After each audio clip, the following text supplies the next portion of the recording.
I also like the, what is it?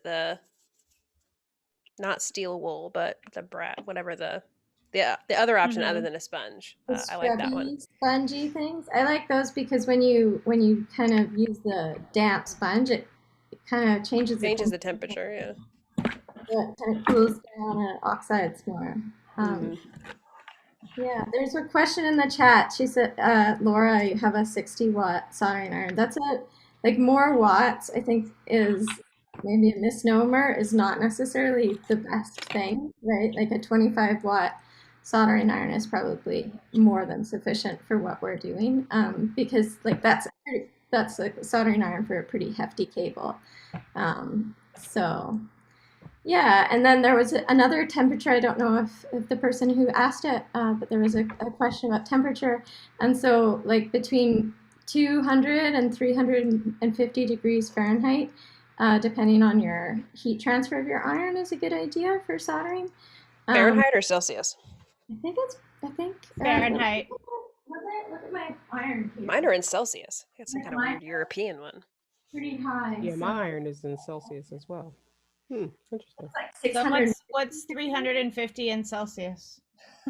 In Fahrenheit, I think that's 650 around there by the look by looking at the iron there. I'll So tell you, and you my don't solder melts at about 370 degrees Celsius, according to this sticker on my soldering iron. and that's pretty perfect for cable. When you're working with like circuit boards, you Yep, kind of want to use like maybe a slightly lower temperature just because you're not for working sure. with this heavy duty cable, right? Which is Yeah. a different application. So if you look at like this book, which is a good book that I'd recommend for people called The Art of Electronics, it has these specifications for like when your resistor actually like burns out. And so you're going to change the value of your resistor if you heat up your iron like more than 350 degrees Celsius. So just be cognizant of using the right temperatures for the right applications with soldering. Yep. So yes, with heavy duty cable, you need like a pretty powerful like 60-watt iron, but like for what we're doing, a 25-watt iron, like between, like what you're saying, Samantha, 370 degrees for cable, like pretty perfect. So I got yeah, PIP for my breakout, so I hope you look at guys are this ready for amazing this. camera shot. I like it.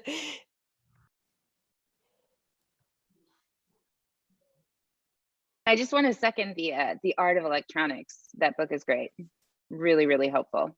And there's like quizzes in it. Ooh. Another book that I really like is this like Don Davis classic book.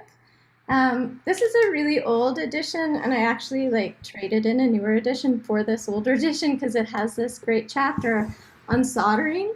And so there was some questions about like a cold solder joint. And so like I'm sorry I don't have a better overhead camera, but when you're making a solder joint, you don't want the edges to like ball up around. You really don't want to move the cable itself or the component end. That's going to cause a cold solder joint. So like keep it like as still as possible. And the thing that you do, or most people do, is pre-tin their barrel. So like your XLR barrel on the inside, and the cable itself. And then you don't really have to hold the iron as as long. Surgically, yeah. Yeah. So one of the things I wanted to share is just this little slideshow I did for a class that I helped with this year. Can you guys all see this slideshow now? So I just wanted to just start with a few soldering basics, and anybody please jump in, ask questions. I'll get back to some more questions at the end. So soldering is an electronic connection that allows electrons to flow between different components. And so another question actually was about wire gauges. And so like the lower the number, the wider the gauge. So when you're talking about the inside wires of an XLR cable. It's quite small. It's like 22 gauge. And then these types of wires are going to be like 18 gauge, and like 16 gauge is please jump in if I'm wrong, but is pretty standard for like an XLR. I think on the outside 12 is pretty big. And yeah, please correct me if I'm wrong. So anyways, solder itself is a metal alloy. It's not a glue. So when you melt it, it's actually becoming an alloy between the components that you're melting and electronically, like making a connection solid. So there are some tips. One of the common mistakes is like you see people trying to like hold the solder and like paint the solder on a wire, and that's not really a good idea. In fact, you don't really even want to hold the soldering iron like directly on the solder. You kind of want to be on the opposite side of the component to the solder ideally, and like sometimes that's just not possible. Like sometimes you're in a really tiny component and you just have to do what you have to do. But if you can avoid kind of painting on the solder, that would be good. And like we were talking about cold solder joints, so you do want those solder joints to be kind of shiny in appearance and to be like pancaked out. You can see this is a correct solder joint. And then these ones are like balling up at the edges. So those wouldn't be like, that maybe means your connection is not going to be as permanent as you want it to be. Okay, so more slides. So yeah, so just going over this, again, this is for a circuit board, and again, you would have lower temperatures when you're working with a circuit board than when you're working with a cable. And we're seeing like that the solder is on one side of the component and the soldering iron itself is actually on the other side of the component. And when you're, getting ready to solder, you're going to want to heat up your components first. Like you're going to want to heat up your wire before you apply the solder first. Because then you have this capillary effect and the solder kind of gets sucked up into that cable. And one of the things that helps with that is flux. And there was a question about like, oh, what's flux? Like I saw something on YouTube about flux. And what flux does is it's like a cleaning, it cleans the connection. It helps with the fluidity of the metal alloy. And so there are different types of flux. Like you might see flux pens, but for the most part, all solder, and this is a solder cable of solder that like most of the solder I've used at least, and there's like very different types too, right? We'll have this like tiny little hole in the middle of the cable that has flux in it. And I think one of the reasons for that is like when you put too much flux, like flux is really helping with not having the metal oxidize essentially, but when you have too much flux, you can get these like really gummy joints, like, yeah, splattering kind of. So this is just another slide about what your solder joints should kind of ideally look like. And these are some basic tools, so hopefully everybody who's making, welcome everybody, everybody who's making a cable today has some of these tools available. Obviously a soldering iron, a needle nose plier is good, that's not on this list, a wire stripper, and some flush cutters. Get back on the screen. So there are these other things. Erika, actually one of our lovely co-hosts, has a fume absorber right here, which is highly recommended. For my class this semester, we weren't allowed to use them because of the air circulation. So it was a safety protocol, but I absolutely recommend using them. And if you're working with circuit boards and more delicate things, you can also get these anti-static bracelets that are somewhat important. And a multimeter, obviously. So one of the things I wanted to show you is like somebody asked a question about impedance on a cable. So I just wanted to show you the difference between the impedance of like this tiny little short cable and this big long 50-foot cable. So impedance is, can you guys still hear me? Yes, no? Yeah. Okay, so if I go to the ohm setting, I'm kind of on this camera now. Do I have to stop my screen? Yeah, I'm gonna stop my probably screen. it would be best if you stopped your screen. And I pinned you, but I don't know if that was just on my end or if that pinned it for everyone. But if you pin Christina's, if you click on, Whoever's the host right now, it might be Christina, it might be you. Spotlight yourself. oh yeah, Spotlighting is like a pin for everybody. yeah. Okay, so I'll try and spotlight this. Is that spotlighting Perfect. over here? Oh, you're awesome. Thank you for teaching me that. I didn't know about that, Samantha. You're great. Okay, so this is this super long cable, right? Like, pretty hefty. And so I'm gonna go like just onto the ground wire here on pin 1, because we always have the ground wire on pin 1 for an XLR. And just connection here, and we can see like we've got like at least 1.6 to almost 2, like we've got 1.622 ohms, like 1.5 ohms. Okay, maybe a little bit more. So there's a fair amount of resistance, and that's just due to the length of this cable, right?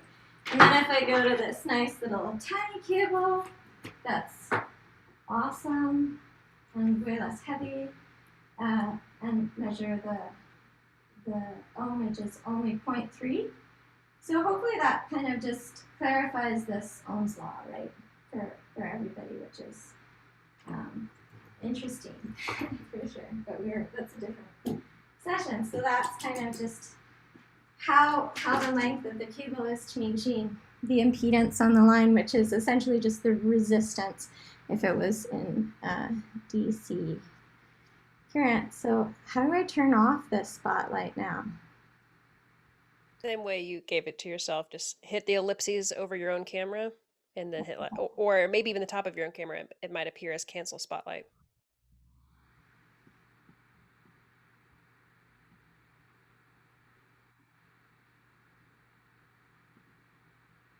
Okay, remove spotlight.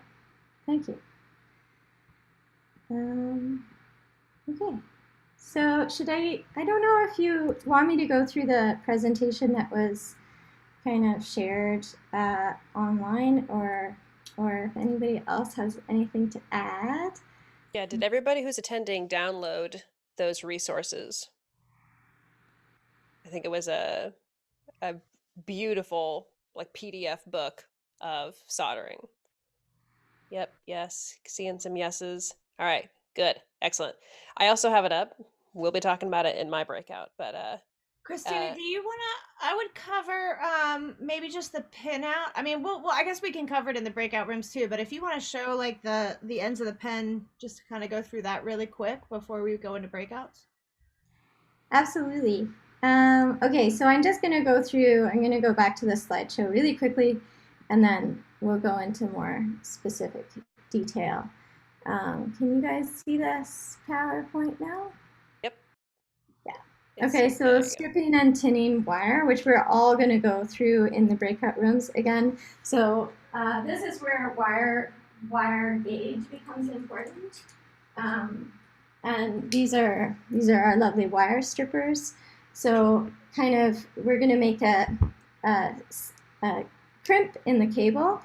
And some people even use like a knife or like a Leatherman tool to do this. So you're kind of just go around it quickly and pull it off. But we'll go more into detail with that in kind of the next little bit in our breakout rooms. And I think there was another question about tinning wire and like putting two connectors together.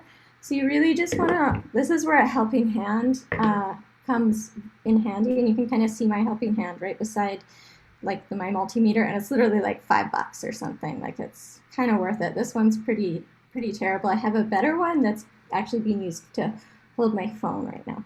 So you kind of just make these connections by like like doing this, and there are different standards. So if you're NASA, you're going to make like little, you know, little loops so that you have a stronger mechanical connection when you're tinning two pieces of wire together. But that's not really that important for making an XLR. Yeah, so this is kind of going over how you would do that with an LED. And then, so the other thing I think we might be going over briefly in the breakout rooms is also desoldering. And so you can use two tools. So you have this solder sucker and a wick, and you can actually pre-tin your wick, which is somewhat counterintuitive, but because the solder has some flux in it, it actually helps it, especially if it's an old connection, it helps it like get to liquid sooner, so you can clean that component really well and reuse it. So desoldering is really important when you're talking about fixing gear or updating gear, or you know, just needing to reuse materials. So there's some things we'll go out on in the breakout room. Another question was like, okay, so when is this useful? And I would love to maybe hear from people about how everybody saved their day, like with soldering. But instead of saving the day on the day of the event, I like to just like make sure things work before any events happen. So there's like it's just smooth running.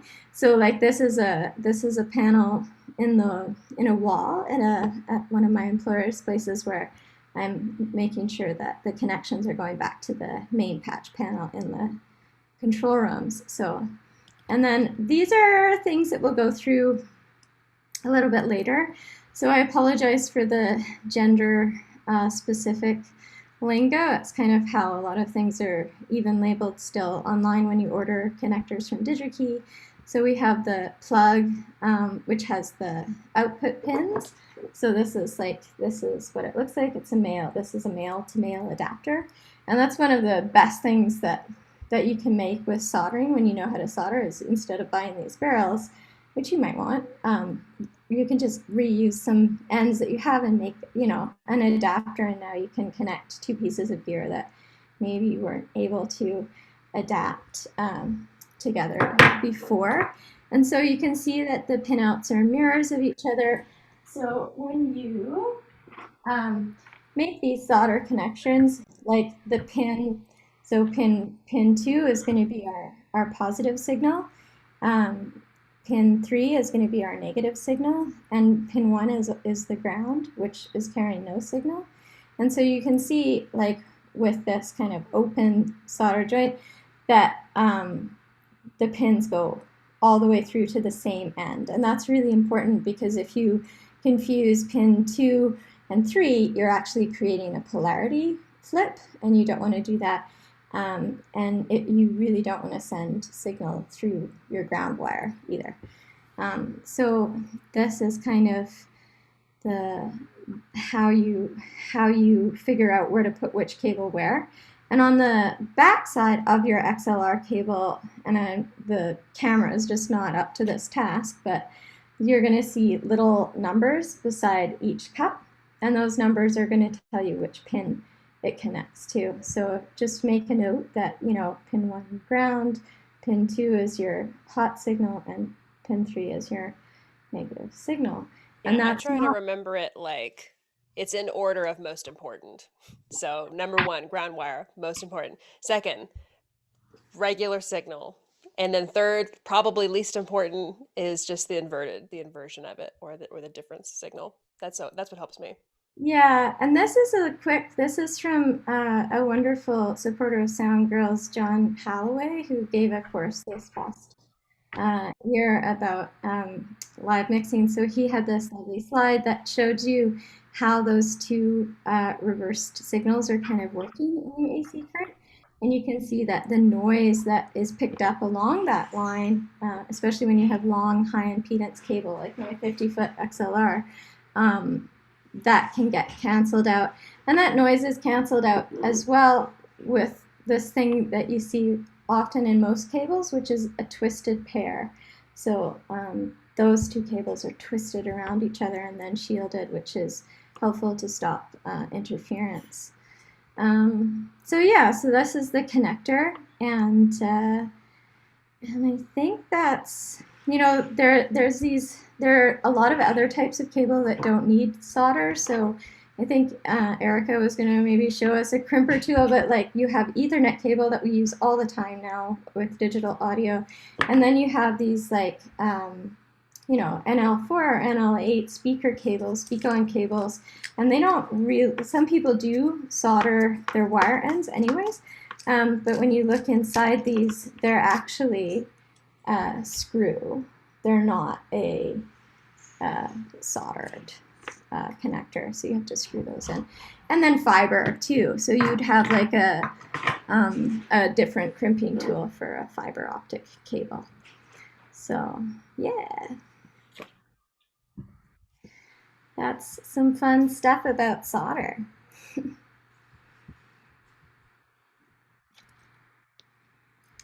So I don't know. Are we ready to go to the breakout rooms? Sure. Unless you guys want to tell me about times you've like saved the day with your soldering experiences.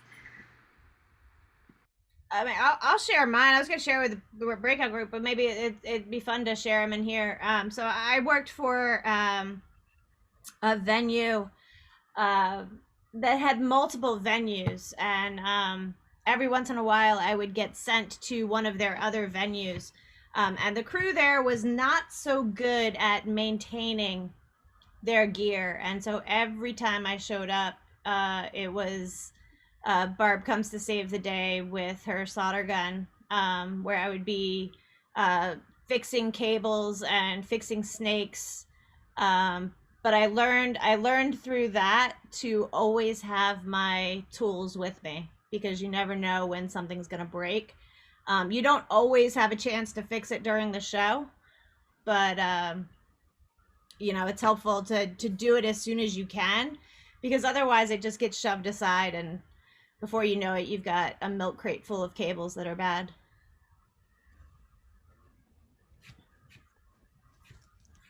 Yeah, I'll go next. So I think one of my favorite save the day moments was actually at an AES show in New York. And I was working with Trans Audio Group, who's an audio distributor, and they had their booth set up, and they carry different brands. And this one particular piece of gear that was shipped to this trade show to be shown off wasn't working. And so somebody said, well, have Erika look at it. And of course, as people were setting up and walking around, nobody expected to see me open this thing up and realize that there was a bad chip on the circuit board. And then I was like, I could see from the booth, the company that manufactured that particular chip, which is that corporation. It's like, I bet you they have samples. And I ran over to the booth and asked them if I could have a sample of this one particular chip.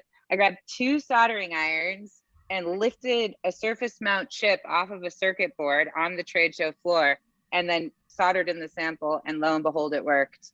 And it was like, like a crowd was gathering around. They're like, can she do it? Oh yes, she can. Amazing.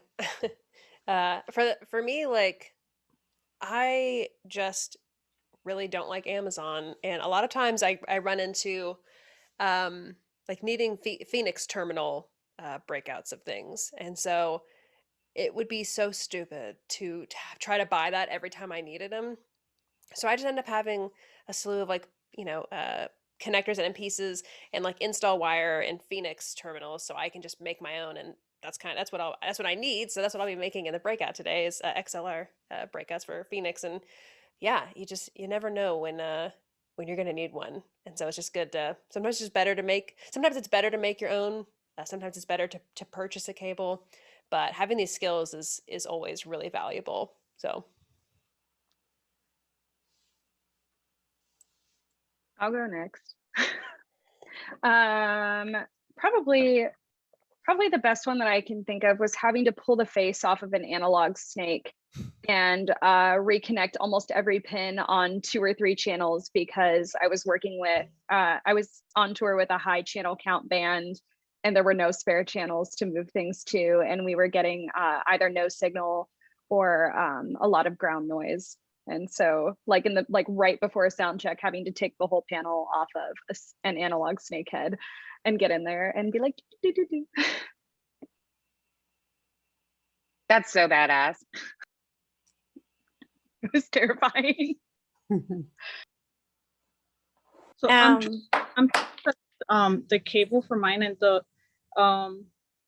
ground is out, but there's a red and yellow cable, and it's really tiny. It doesn't even, it slides out of the 2422, or is it a 220? The inner cable, can you lift up the cable to the camera? Yeah, let me.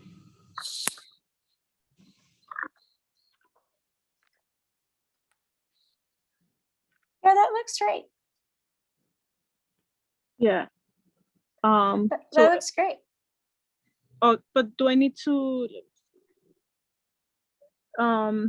if there's no cable, like bare cable sticking out Yeah, of the... so once we get to this point, and I'll just like quickly go over this again, the stripping of the cable. So once we get to that point, as you see, we have this like ground wire and then these two cables, right? So I'm just untwisting my ground wire here and twisting it together. And then you cut off, was there any insulation in your cable, Natalie? No, it's just No. the black covering. Okay. And so then you have to strip these inner wires too, which is I think where you're at, right? Yes. Yeah. So like what's the smallest gauge on your wire cutter?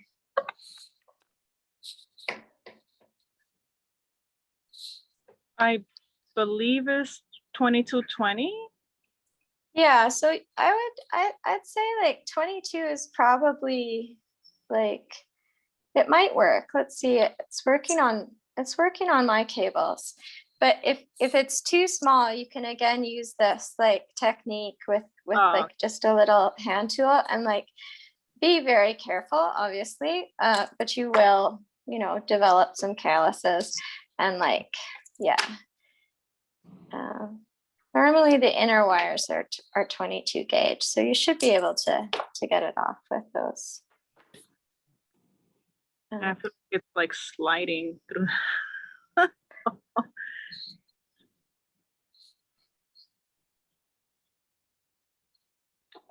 Yeah, maybe not as neat with the little wires. Right? How's that going?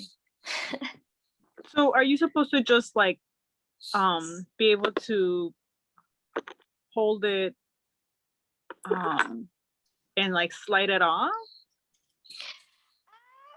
Kind of, yeah. Like, so, but you have to be careful. See, this one, I cut into it too much because I used the wrong kind of gauge. And so I have a bit of the wire that's kind of broken off here. So I actually don't want to use this. So like, I'm going to do it again. So I'm going to take like this bigger wire stripper, and hopefully some wire strippers come with like both ends that you need. But it's kind of like you got to fandangle it. Like I kind of score around the side and then pull a little bit up, and then it eventually comes off. And see, even I get like a few ground wires unfortunately come off of this cable. And then it's exactly the same thing for those inner wires. It's kind of, you just have to be very kind of careful and coax that insulation off the wire. If that makes sense. How did it go? Okay, I was watching you, so let's see. Okay. So if you want to look right now, like I can try and do this again. So I'm going to go to like this 2220 gauge and just pull, and like I should just be able to like click it and pull So I was on 20 there. So I'll go to 22 and pull. And it just kind of comes off. And the good thing about these is like, I have no kind of broken wire leads now. So we're just at this point where we've gotten this cable kind of stripped and prepared for tinning, essentially.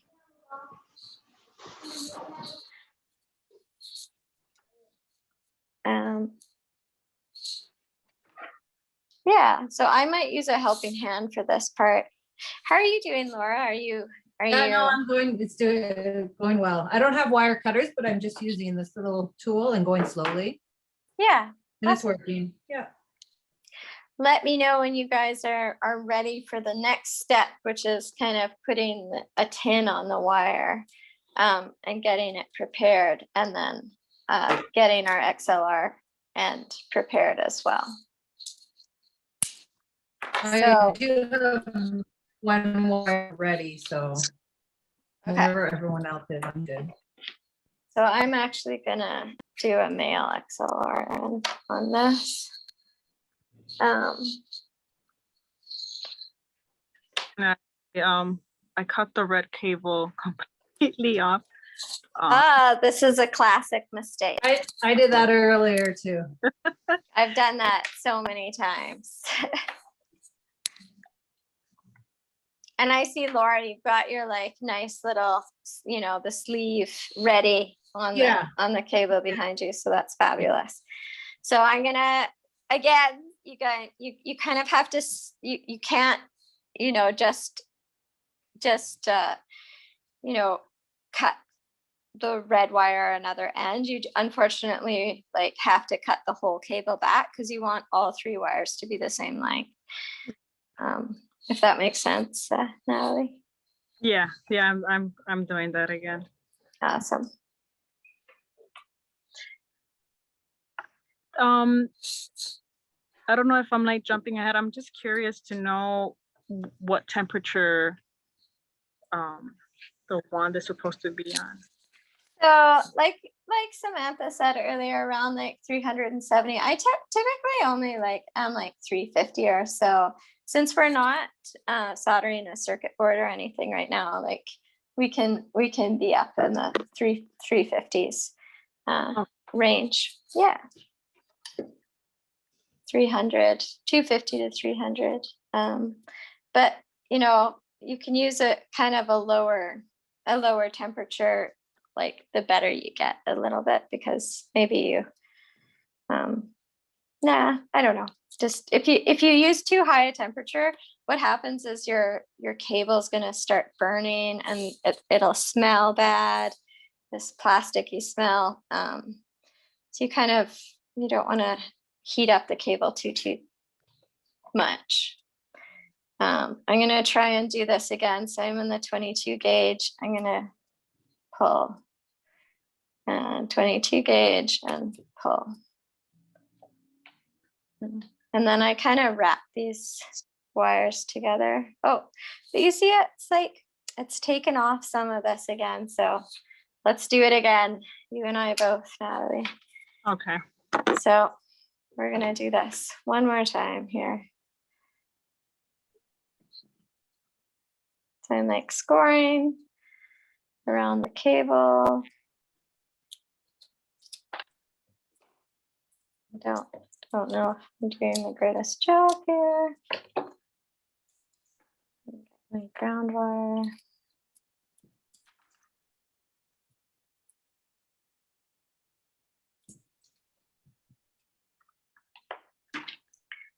And I have insulation. So are you both doing just 2 XLR ends? And is this a cable that you're repurposing, Natalie?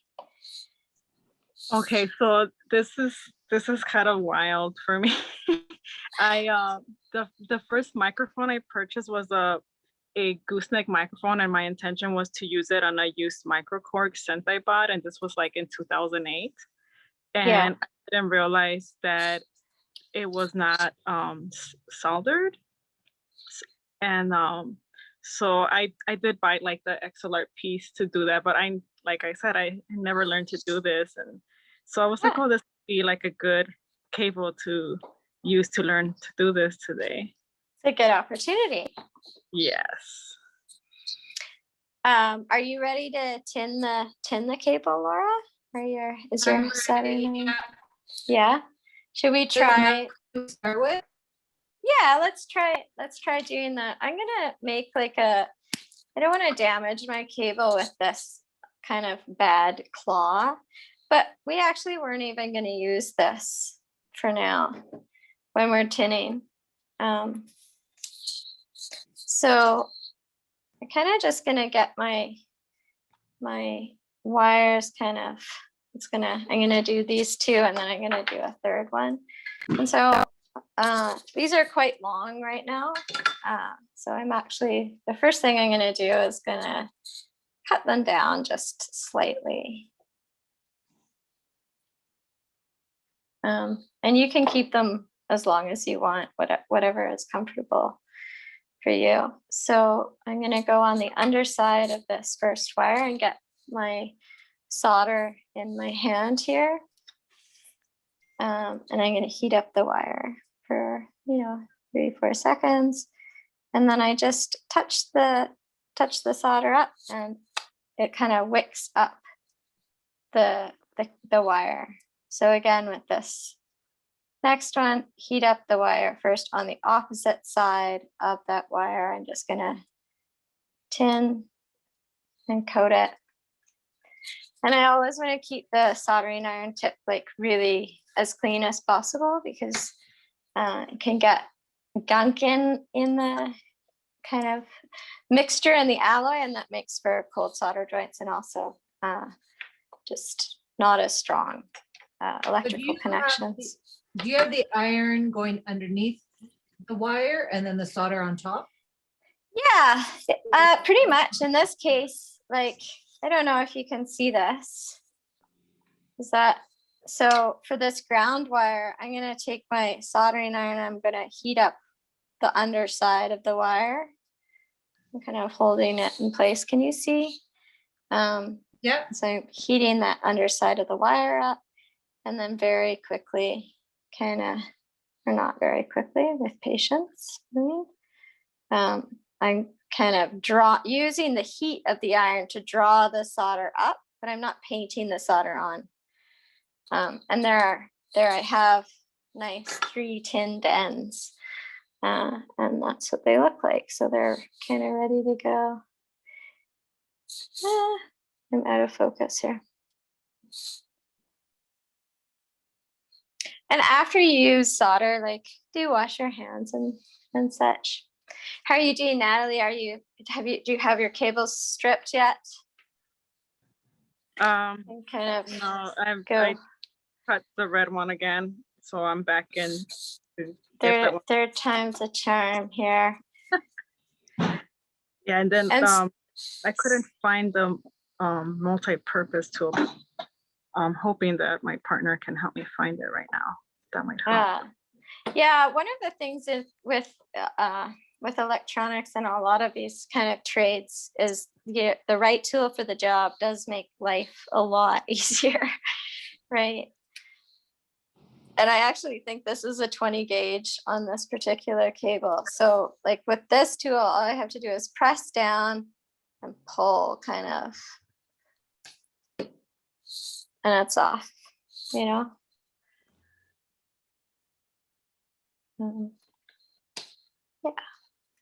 Yeah, I'm wondering if I didn't get if I got a very cheap stripper tool, and because I'm just like, how is it that I'm pressing down and it's just slides off?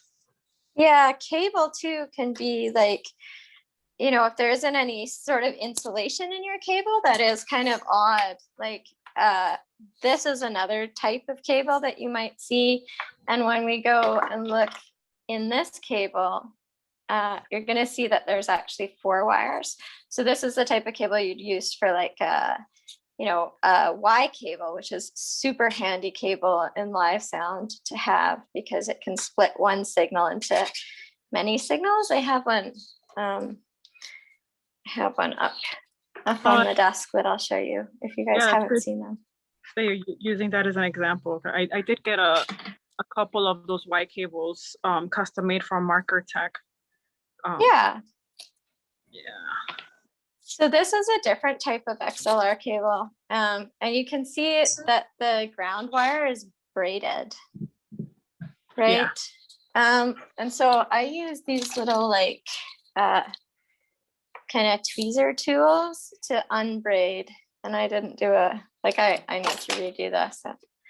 It does take lots of practice, and even when you know what you're doing, it still isn't always perfect.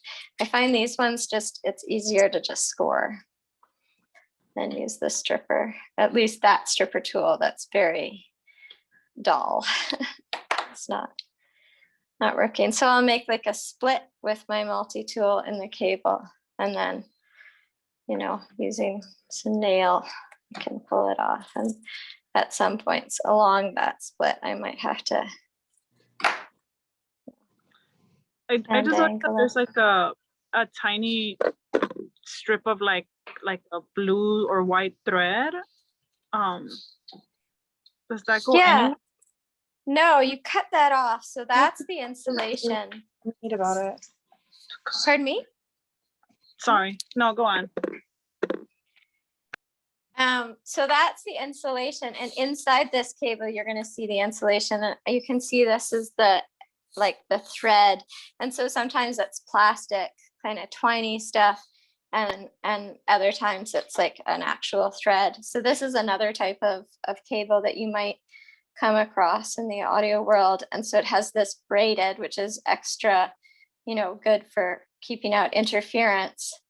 So you kind of just like unbraid it. And this is your ground wire, right?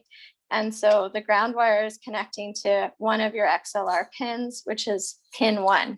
Like, in kind of what's most important. Well, it's most important to have that reference. It's most important to have that connection to ground. And then you can put the signal on top, which is normally on signal 2. So for these types of cables, you can kind of unbraid this ground wire. And you'll see that, like probably with your cable too, there's some insulation here. And so you need to cut that away, because that's not going to go, that's not going to go anywhere. And then for this cable, this is like 4. So there are 4 connectors in a twisted pair in this cable.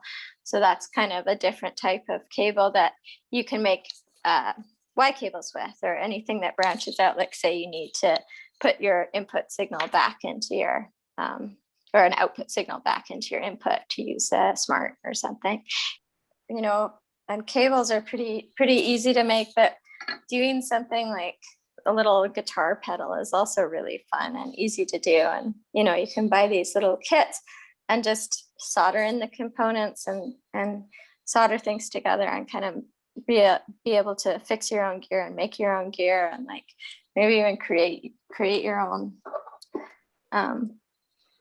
equipment. So, and I like kind of, oh, sorry, go ahead. Have you made your own microphone? No, but I fixed microphones, because one of these common common failures, especially with like a 58 mic, is that here, maybe I can actually grab one. And for the microphone, you'll see like there's the 3-pin connector here. And like if you take the capsule of the 58 off, like it screws, right? You'll see like there's your pin 2 and pin 3 right there. And so sometimes what happens is one of those will become disconnected, and it's a really easy fix to just fix the cable. Maybe nothing's wrong with the actual diaphragm of the mic. It could just be the cable, which makes sense a lot of the times. Like when things don't work at shows, sometimes you check your cables, like because it's sometimes that weakest link that can be more likely to fail than a big component failure, right? Yeah, my issues like in the past has always been with other people. It's been the cable. Mm-hmm. Yeah. And it's good to be able to like, you know, grab a cable and be like, oh, like just open it up and like be like, oh yeah, I can fix that, or oh, it doesn't work. And testing cables is pretty easy. You can use the ohm meter, and there are also these like specialized boxes that you can use, cable testers, and they often have different types of connectors. And so like you'll have 1/4-inch connectors or NL4 connectors, et cetera, RCA even. And some of them, like you can make your own cable tester actually, like with 3 LEDs that just check pin 1, pin 2, pin 3 continuity. So yeah, it's good to be able to fix things. There was one question I think somebody had asked about like electricity, and you know, making power cables is something that at professional shops they might do, but they're certified kind of electricians for electrical cables. Yeah, so I would kind of not do. We're making signal cable right now, so a little bit of a difference. Christina, those books you were recommending earlier, can you just get them on Amazon? Probably, yeah. I wrote down the titles. Yeah. The Art of Electronics is pretty advanced. Like I'm working very slowly through it. If you really love electronics and like want to just learn some basic stuff, even about circuits, like this is my favorite book, which is called Make Electronics. And it shows you kind of how to breadboard some circuits. And the Don Davis book is like a classic audio engineering kind of textbook. Don Davis runs an organization called Synod Con. I actually think it's Pat Brown that is kind of, at least like a decade or so ago when I took a training, he was doing it. But this book is a very classic sound system engineering book. I gave away my Yamaha sound reinforcement book years ago, but that's also like a good like introduction, especially for live sound. Yeah. If we want to talk about the barrel, like I think that the most important thing is these pin numbers, right? And making sure that your cables are going into the right pins. And so when I have my cable, I like to get the cable aligned, and I think this is in the PowerPoint, with the right pin number for the right cable. And I sometimes need to have some better light to see the pin numbers. So this is pin 1, pin 2, pin 3. And what I might do, like just because sometimes easier, and I should have this memorized by now, but this is the female end. So I'm just gonna orient myself. Yeah, at least I have the. Hard to see, right? So I kind of just do a little cheat sheet. And then I can know, oh yeah, pin 1 goes there, pin 2 goes there, pin 3 goes there. So then I kind of get my cables like in this little claw area so that they're ready. They can just like go to the sockets they need to go to, no problem. And then I often actually do like trim back my solder joints just slightly. So the next thing I would do is pre-tin the cups. And so I typically, and with cheaper connectors, you might get melting of the plastic around here. But I typically would go on the bottom, and these are already kind of pre-tinned, and just add like a tiny bit of solder in each cup. Just a tiny bit. So I have a pre-soldered cup and tinned wire. And then I'll start with like my ground wire maybe, and get that in the cup. And like hold it really steady. And then this is where having a set of pliers comes in very handy. So I'm going to use the pliers to And you can like you don't have to keep these in the barrel. Like they'll come out all the way. So if you don't have a helping hand, you know, it's a bit fendangly, but you can do it.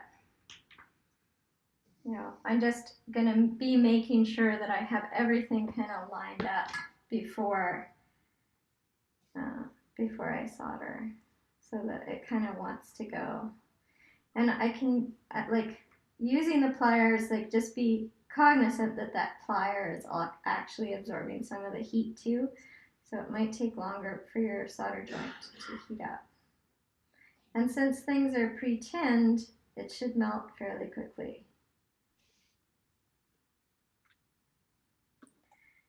Oh, see, I moved. So that's not very good. So I am going to use a helping hand here. And you might have to try a few times and like just be patient. You'll get it.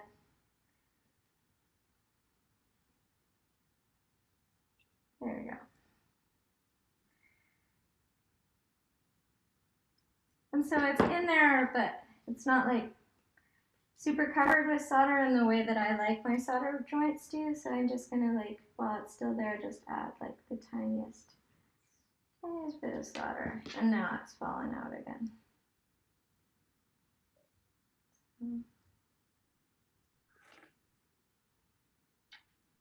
There we go.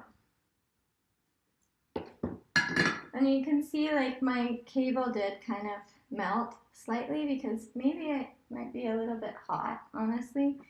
But it's not too bad. And I have two decent solder joints. So I'm gonna do this third solder joint. And I'll put this in here for that one. I don't know if I can fit this. There. Okay. And again.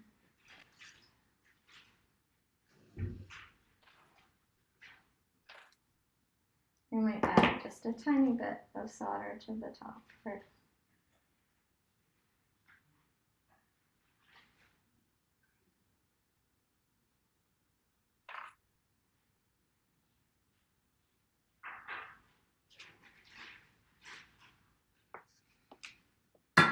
And so now I have like this XLR end, and I'm gonna see, yeah, they're pretty decent connectors. And then at this point, I might want to even check my cable. So if I go back to the ohm meter that is very glary now because I changed the lighting, and I'm going to my ohms setting on the meter.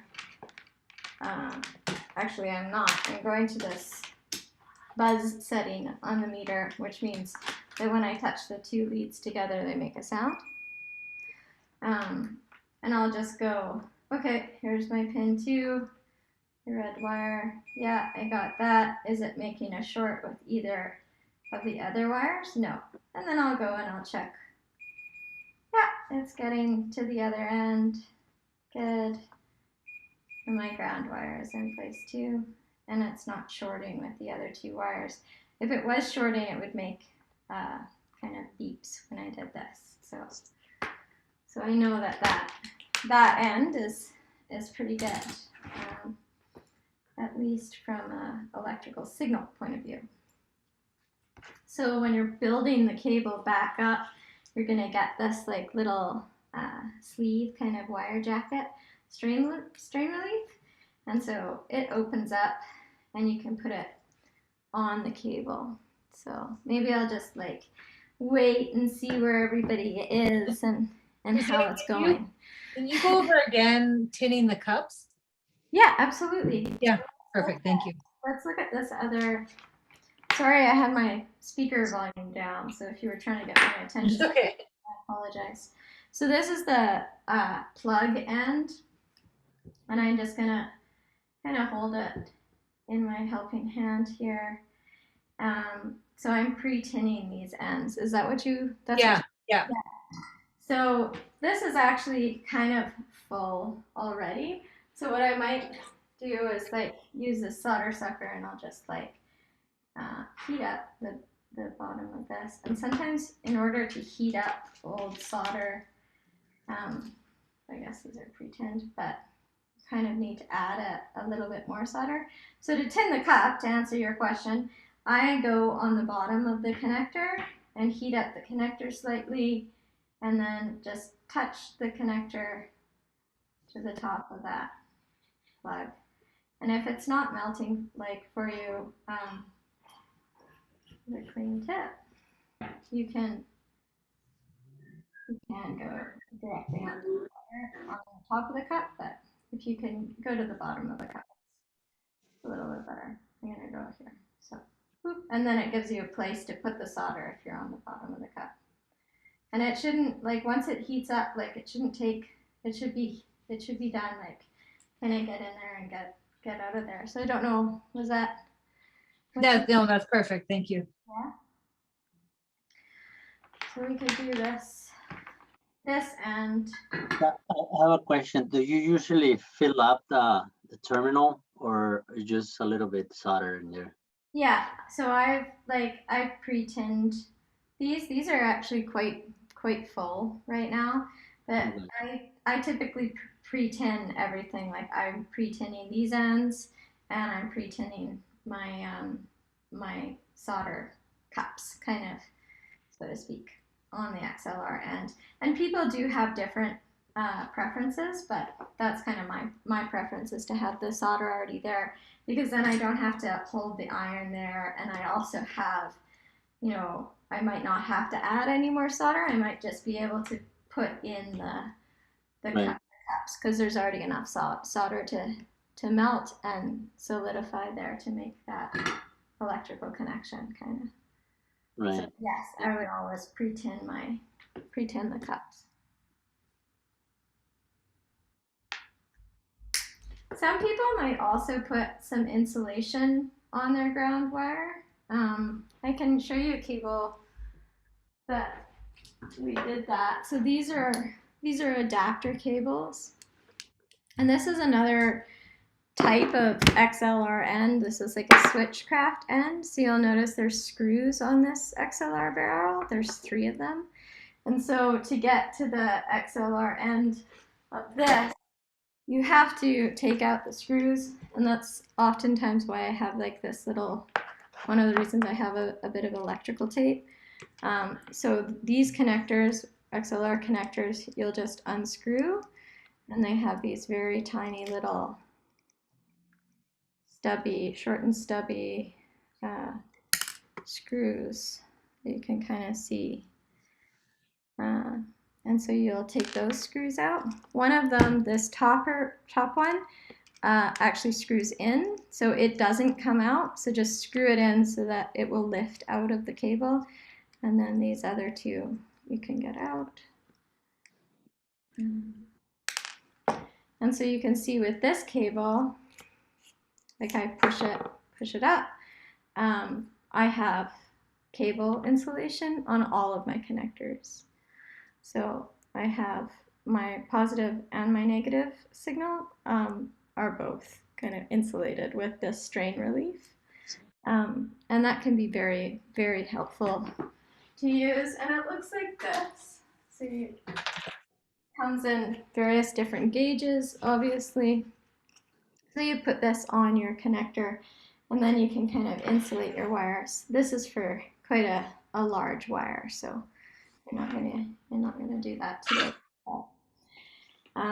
There are also specialized tools for putting on these like cable insulators, and they're like heat guns, and so they're like a very hot gun that has a kind of end on it that reflects the heat, so you can twirl it around and get them to cinch onto the cable. And you can see like this has been heated up, so it's cinching onto the cable. Some people just heat these up with a lighter too, and that'll work in a pinch if you really need to insulate a wire. Okay, so I got both. I got all my tinning done, and then the ground goes in 1. Yes. Yes. And then I have a red and white, so the red is going in 2. Yes. And then white in 3. Okay. Do I need more solder? You need to tin your solder cups, and you need to tin the ends. And I've got that done. You may need more solder, but chances are you don't. It's just heating it up. And in terms of the colors, like, it doesn't matter what color you're using. What matters is that you're consistent across pins, and that the ground wire is on one, because most equipment is sending the ground for one, and there's lots of different, like, there's lots of equipment that sends signals down different pins, especially if you're talking about before the 1980s, because there was kind of like pin 2 is now the standard in North America for where the hot signal is, but it used to be like for a lot of tape machines in Britain, etc. It was pin 3 where the signal was coming down. So it doesn't matter what color the wire is. What matters is that, like, with is that the same color is going to the same wire. So this is, my red wire is going through to my red wire. My black wire is going through to my black wire. And it is pretty important that the ground wire stays on pin 1. You can see this like connector, right? And so you can see, oh, this is my female connector, and this is how the pins are coming out. So it really just matters, like, that the same color wire is going to the same pin. But typically the standard is that red is the hot wire and that white is the negative wire, at least in most of the applications I've done. So I'm just gonna like look at this male end. I like to just like, I know it's silly, but, or I guess it's not, but I just like to make a note of where everything is, so that you don't get a polarity reverse. So I know that when it's oriented with this on top, this triangle, pin 3 is my top pin. And I have my bushing on my cable here. And I'm again gonna get things in organized. So like, it's just gonna be really easy when I wanna solder things. So, I'll do this other end. I'm gonna just do this one first.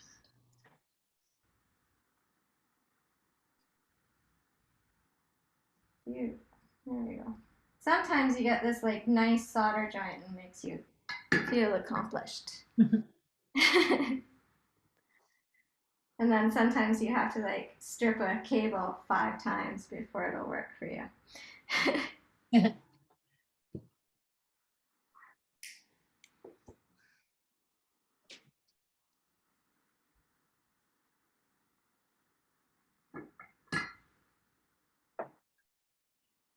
And just a reminder, like, do keep your soldering tip kind of clean, because, when you have gunk on it, or when it looks like, it should look shiny, it shouldn't look black or charred or anything. So.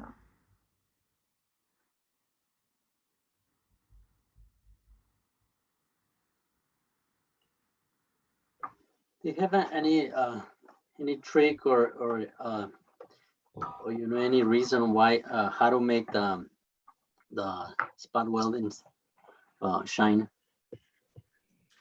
To make the solder joints shiny? Right. I think it's not overheating and not moving the connection. Like keeping that connection like really, really solid, like the cable and where you're connecting to, like as still as possible when the solder joint is being made, and not overheating it. So like not holding it for like too long. It has to do more with the, It has more to do with the technique rather than with the materials. I think so. Yeah. I mean, flux too helps with those nice connections, but again, too much flux can make these like really gunky looking connections. Like one of the things that the person that I think I learned a lot from soldering was like, his big suggestion was to like get the wires in the places you want the wires to go, you know, before, and make sure that there's like no strain, that they just like this guy just wants to sit here. So I'm just gonna heat up the cup, you know, and there it is, and the ground wire just wants to sit there, and I'm just gonna hold it there, and then I get this really nice, you know, clean looking solder joint, right? Okay. But if I overheat it, and the other thing, like if you have tons of gunk on your soldering iron, that's gonna make it not shiny too, right? So that's another reason to keep your iron clean. And I like these like wire sponges that you get for like scrubbing your pans, like your cast iron pan or whatever. I like using those because they don't change the temperature of the iron. Cool. So again, on this side, like this is a little, one other trick that I learned is like pulling the cable, you know, instead of using an external part of insulation, you can like press up on the cable, and you can kind of like, if you do this before you strip the wire too, you can kind of get the insulation quite a bit closer. And you'll notice like on this XLR end, like I don't have super long bare wire between my connector and my wire. I want my insulation on those little wires to be fairly close to the XLR socket. But it takes time, right? And like if it's long, that's fine. Just be aware that if it's long, then you can get, you know, shorts between connections. So that's kind of another reason why sometimes we do this. This is like a balanced cable that's going to an unbalanced end. And so pins, the neutral pin, pin 3, and the ground pin both go to this end of the 1/4 inch connector, and then the signal comes in on the tip of the connector, right? So this would be kind of somewhat of a balanced to unbalanced. This one would be the balanced one, right? Because you have on the 1/4 inch, you have the tip, the ring, and the sleeve. So when I look inside, I know this isn't an XLR, but when I look inside this connector, I can see, oh, it's 4 cable, like that gray cable I was showing you earlier. It's got two connectors in it, so you have 4 cables in there, and you got a ground, negative, and a positive on this connector. I see you have 2 different types of solder too. I was wondering, like, what are you? Well, because like long time ago, I did my cables. It was the same brand with Caniers. Mm-hmm. I did about 20 of them for myself, and I used this very thin, you know, solder. Yeah, good for circuit boards with like tiny tips, like right. And it worked for me because all the connections, they were very like shiny at the end, but I had to, you know, spend a lot of time, you know, putting the solder in there. Yeah. But I really like it, and I thought it was due to because I think this is what is 6236 and 2% of silver or something like that. So 62% tin, right? No, it's 6236 too. Okay, let's look this up again. This is in here. What those numbers actually mean.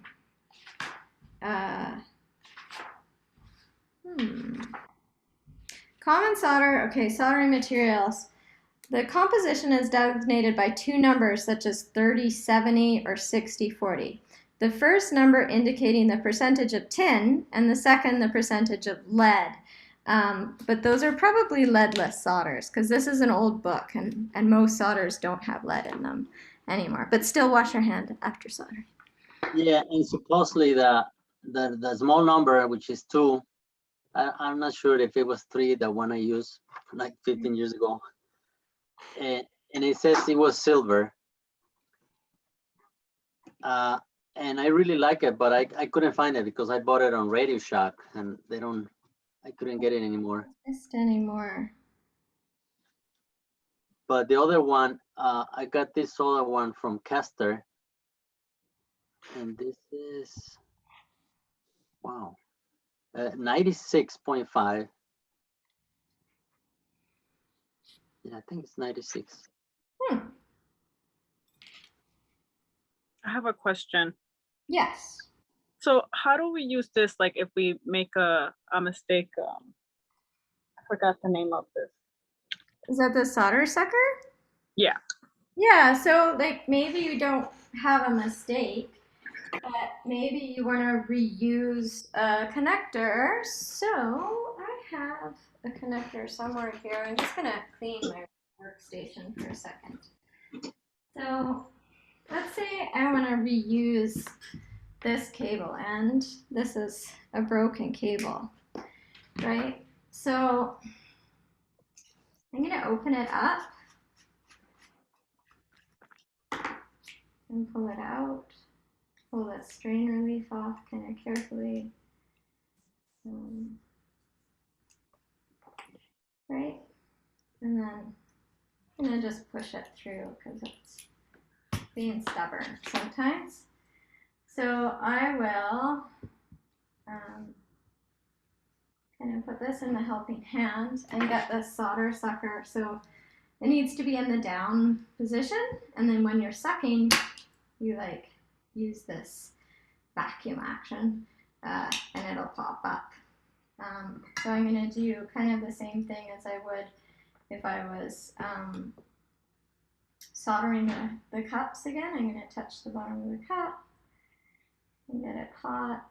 And I touch the top in this case just to show what's going on.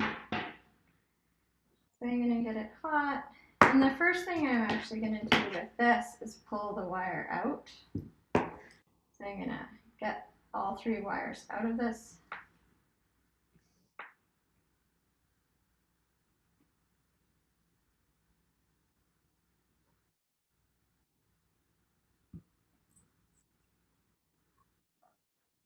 So I can go on the back of this. I just don't want to burn the cable.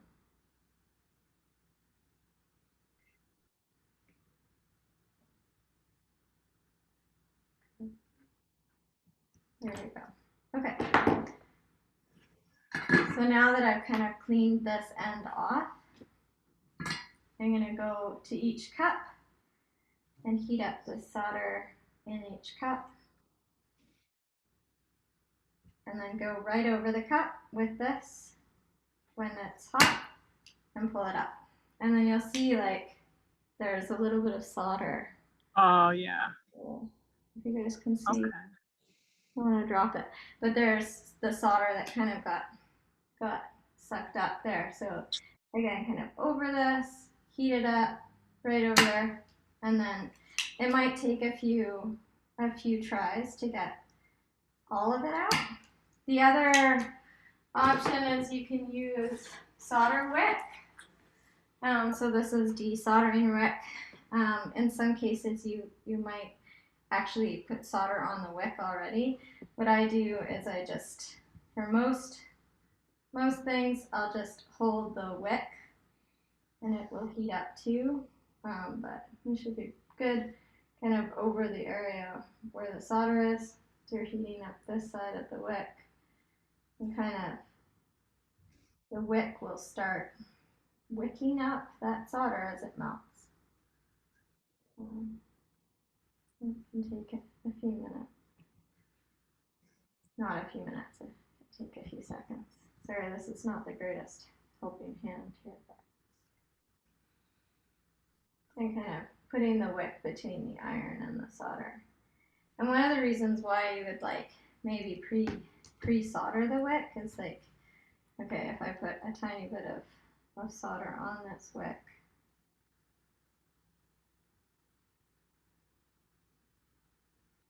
when I put it on this, there's this flux. There's flux in that solder, and so it's going to be able to like kind of suck up more of the solder easier when it's there. And you wouldn't necessarily think that. It's a little counterintuitive, but there it is. And so now I have this nice clean cup that I can kind of reuse. Does that help? But for this, yeah, you just like, you heat up the cup. You kind of want to get a good angle, and then put it over cup. I want to clean my tip too, because it's getting kind of gross. Just like, and then you, again, kind of cleans it out. And then you can go back and you can, you know, if you need it, there might be enough solder in there already, but if you need it, you can pre-tin your cups again so they're ready to receive the cable. I guess we're almost at the last step where we like put the cables back together. Hey, are we Yeah, I'm trying to figure out that stage. This is the socket end, and so it can be a little bit complicated with this end. What you want to do when you're lining things up is like make sure that these two tabs are lined up, and you'll notice that on this actual barrel there's a groove, and so it'll only fit in if that, you know, strain relief and the barrel are lined up to that groove. And then for a lot of these connections you actually have to have this little tab like pointed down, or gravity will work against you and it won't go through, and it can be like a little bit of fandangling, but if it's right and lined up, it's going to go in perfectly, and it's going to twist really, really nicely together. So if you just line things up beforehand, it kind of makes it a lot easier in the end. So again, for the plug end, I'm going to put the strain relief.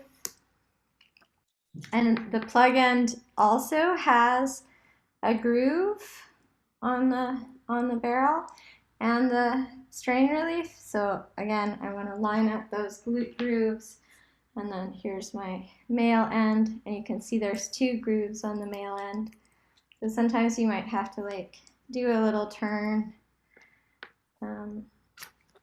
This one's gonna be a little more complicated, and kind of get it to where it wants to go forward. And again, there's your plug end. And just screw it together. Cool. So here's a little XLR, and of course I'm going to test it because it's one of the things I can do. So I'll start with this, and I've kind of got my ohm meter going, if you can see here.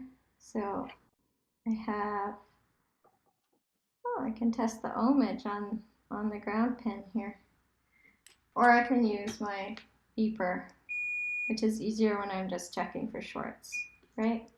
So I'm going to go into the next socket and make sure I have continuity, and the next one. And yeah,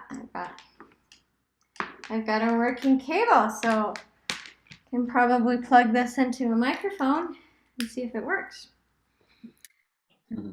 Yeah. So that's fun. Yeah, you've got an actual cable tester. I don't know if you wanted to show Laura and Natalie the cable tester. We were talking about this a little bit earlier, which is somewhat easier than a multimeter.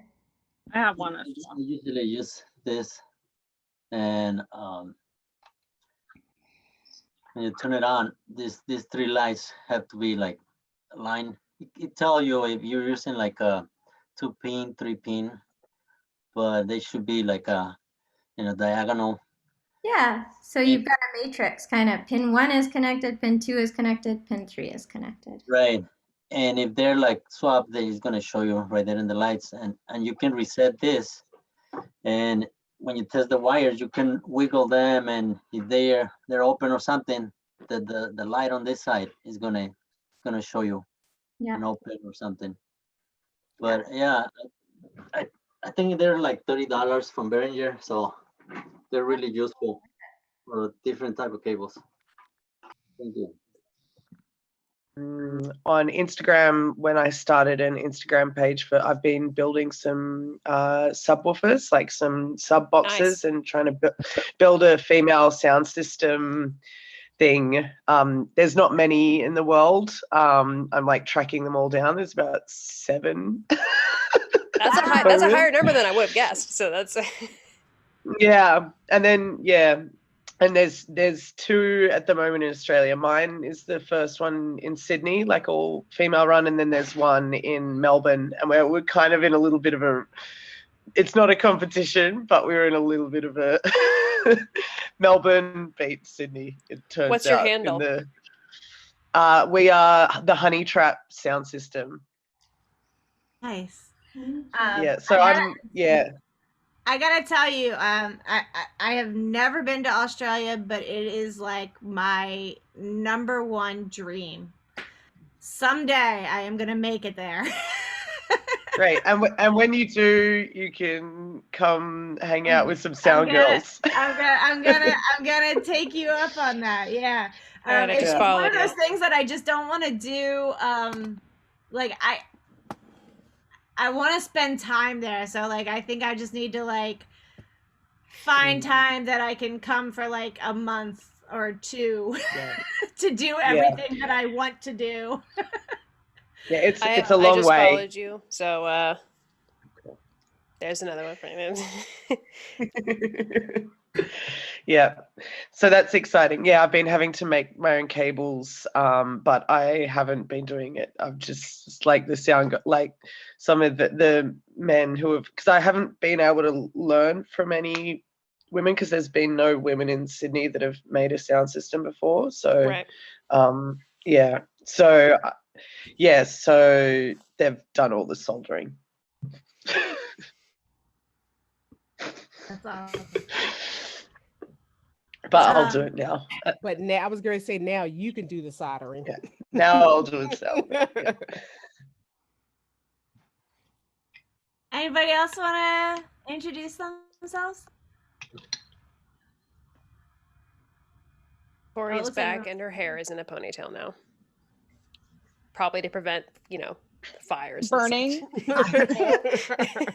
I did show everybody though, my favorite tactic of all time. It's a dual use for ponytails when you're on the road. And it is, if you have to hold something down and clamp something and keep it clamped, to use your ponytail holder to keep it clamped. Oh, nice. You learn something new every day. I never would have thought of that. That's brilliant. That and gaff tape forever and ever. Yeah. Oh yeah. Yeah. I've like gaffed a cable to a table because I didn't have I didn't have a pair of hands. I was like off the edge. I was like trying to put it together. It was. Hold on. Let me. I'm gonna turn my video back on for my phone. Let me see if I can get it to. I feel like. I can see you. Yeah, I gaffed mine. Yeah. In mine, I did. I used the gaff and then this is the vise for the female. For the socket side. Yeah. I also love this. I cannot believe that I have never in my entire career thought about using my hair tie as like as it's so smart. I have a clip so in, many so times. I had to get away from the bands. Couldn't get my hair growth. I like this because it's very loose and it's a very thin material. So I like these ones. I'm sure I could. I call that it's like a lady hack when you find like something in your bag to fix a tech problem. Yes. I use matches for the heat shrink demonstration as well. Yes. Oh yeah. I was actually gonna go and buy some heat shrink to do that because I don't have a heat shrink gun like to heat it up, but I was gonna show them with matches, but then I forgot to buy the heat shrink, so I was not in a position for that. It can get really expensive. Yeah, and I don't think it's always necessary. I agree.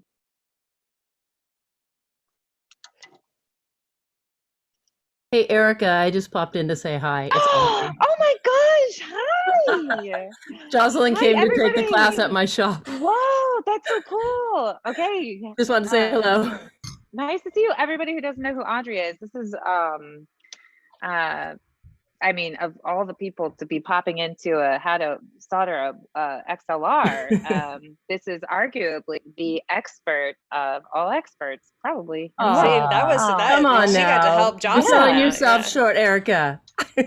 Oof. So anybody who's in here, check out what's the website? Oh, Audrey? thank you. Electricia is my company name. It's like electrician, but no N on the end. Amazing. Yeah. And if you're curious about, a whole entire career about, doing this kind of work, Audrey, blow up her email. There you go. Okay. Nice to see you, honey. See, Nice to see Jocelyn, you you too. super Bye. cheated. Like I was joking earlier, but you super cheated. I did. I totally cheated. I got mine done first, and yeah, you did good though. You did good. Not fair. All right. Well, Christina, I don't know if you or Carrie or whoever, anybody, Erika. So when you're desoldering, Yeah. I like to add a little solder to remove solder. Let me see. Can I get your other camera up? Yeah, I can.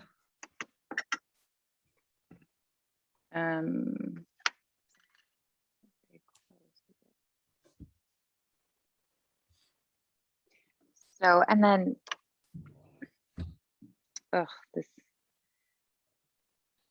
this is a solder sucker. It's really hard to use. It is kind of hard to use. Especially this one, it's a little like wimpy. It doesn't have as much suction or pressure as much as I would like for it to have. But so I put it over the entire cup. Mm-hmm. And because I'm reusing a connector,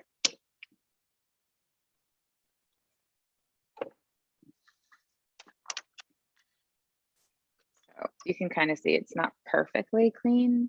It's not perfectly stuffed out. Mm-hmm. I don't know if the second camera is even worth it. Yeah. But it's good enough. And it's something that was mentioned previously. I'm supposed to be recording this. Record.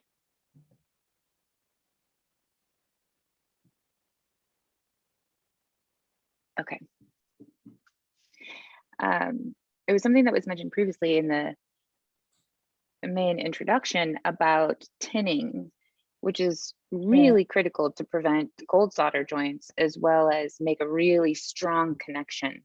So Linnea, you were saying that you felt like before your connections weren't super strong. If you always make it a habit of making sure that there's a little bit of solder already in the socket, as well as on your cable lead, then you'll have a better chance of having a super strong connection.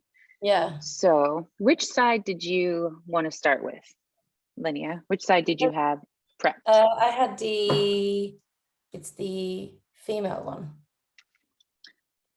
Okay, cool. That's the same one that I have as well. So I'm just going to go ahead and finish prepping each one of these sockets. Mm-hmm. And then we'll prep our wire, our cable. And there's, I prefer to use a vise. What do you have? But you can use something called helping hands, or there are like even these helping hands stuck on my, it's not great, but it's on my like little soldering iron. Oh, cool. It came with it. It's not great, but it does. It works. Yeah. That was the other thing I was going to say is you can even use just, gaff tape, like for example, especially on the cable side. Yeah. This, you can just, tape it down and then prop it up. Yeah. So that it stays in place. Yeah. So I do find these like little, crocodile teeth. I find them they're not very wide. That makes sense. Oh yeah, especially for XLR cables, they're a little bit small. Okay, so once we have our socket side cleaned up and ready, let's take a look at yours, Linnea, to make sure that it's tinned. Yeah, so it's pretty clean now, so should I put down some extra solder? Let me take a look at it. Yeah. Okay. Don't know if you can see. Let's see, where are we? There. So I think it's really going to be up to you. I think if it has even just a little bit of a tin of solder, then that is great. And if it has too much, that is not the best idea. So if it does have a layer of solder on it, tinned on it, I think you're good to go. Possibly. It's very difficult to say because it was kind of like almost covering the whole of and I wasn't sure if that was a good thing. So I did try to take that away. Afterwards, after you make the connection, it'll be great to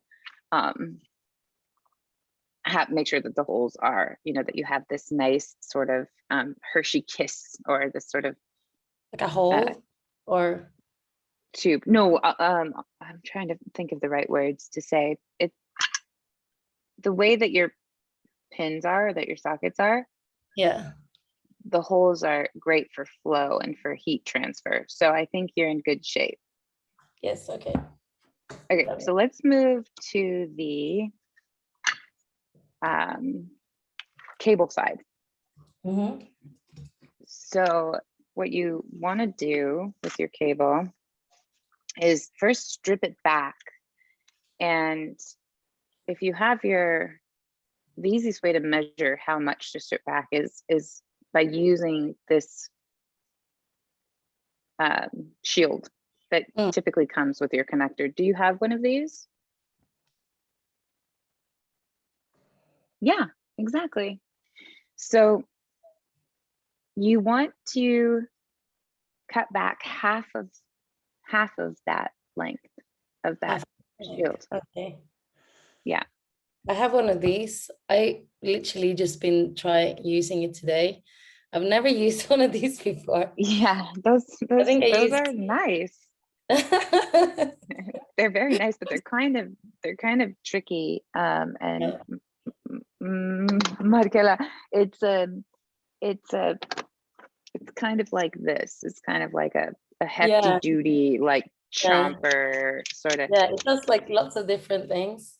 It's just that I was working with this lighting engineer and he was like, you need to have one of these. I was like, because I was on tour and a Cat 5 broke and I didn't know how to fix it.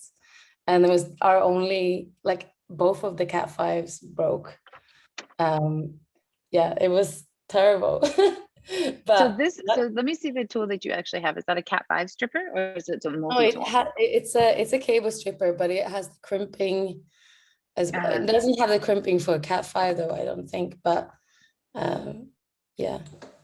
that's nice.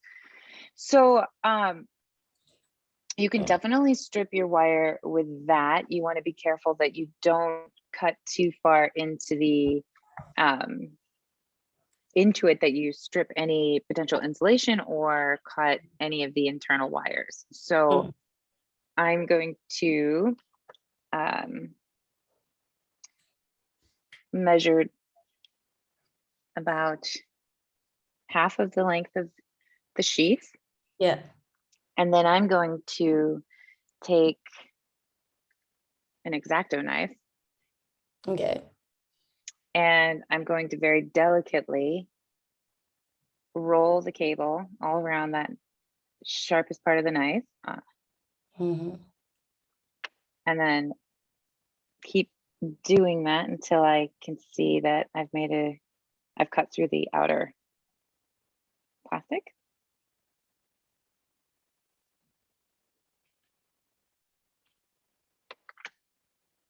And then I'll bend it, make sure that it hasn't cut all the way through, but that I got a nice enough cut to be able to pull this off just with my fingers.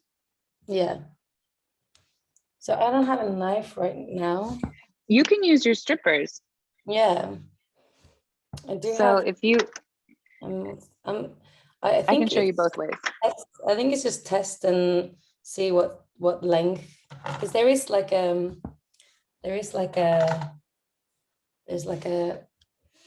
I don't know how you call it, but it's like there's a thing that you can put it against to set the different gauges. Yeah, set the length, I think. Yeah. So. Oh, and the length. Yeah, you can slide how much you want to actually pull off. Right. Yeah. And this one, you can see it's right here. It's this little thing here. Yeah. You can push it back or pull it forward, and then that's how much it will actually strip it back. Yeah. Okay. So I'm going a bit more rugged here, using just an X-Acto knife, which might as well be a razor blade. And just carefully taking my time to get it stripped. Yeah. The other option is something like this. This is another tool that you can use. And you could do the same thing where you just squeeze lightly enough to cut the cable, but not go all the way through.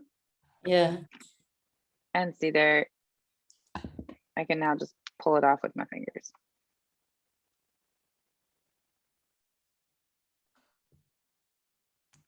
So here's what it looks like inside.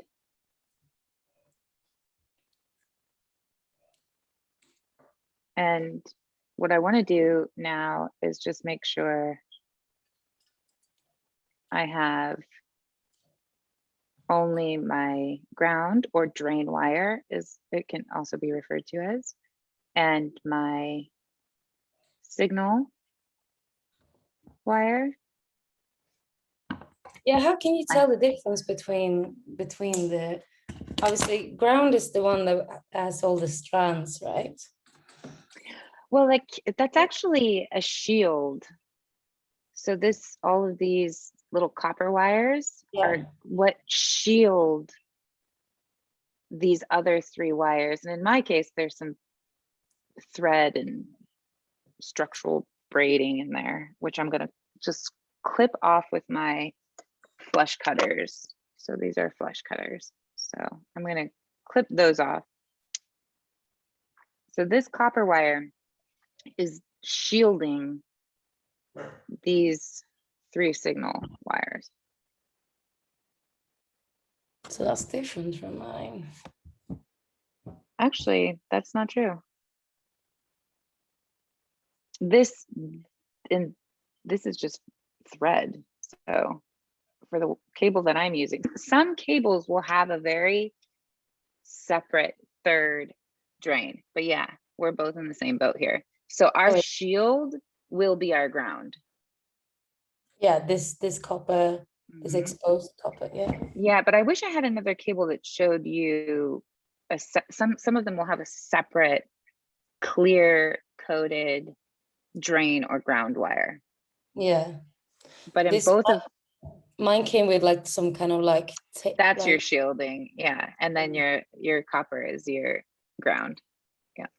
So do I just cut this off, or? Yeah, go ahead. It's paper, weird stuff. It's like aluminum. I think this might be a cheap cable. Okay, so I'm going to go ahead and twist that copper wire as tightly as I can. Yeah. Is this a good length, you would say, or? Is it about a half an inch? It looks perfect. Yeah. Yeah, that looks great. I'm a metric scale, but yeah, I think. Like the tip of your pinky nail, like a little bit bigger than your pinky nail. Yeah. My pinky is so small. It's like, you know, it's like about that.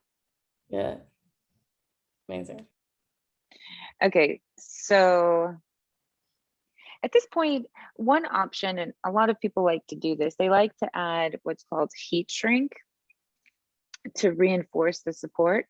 You don't have to, but it's just worth mentioning, you know, so you know and aware what it is.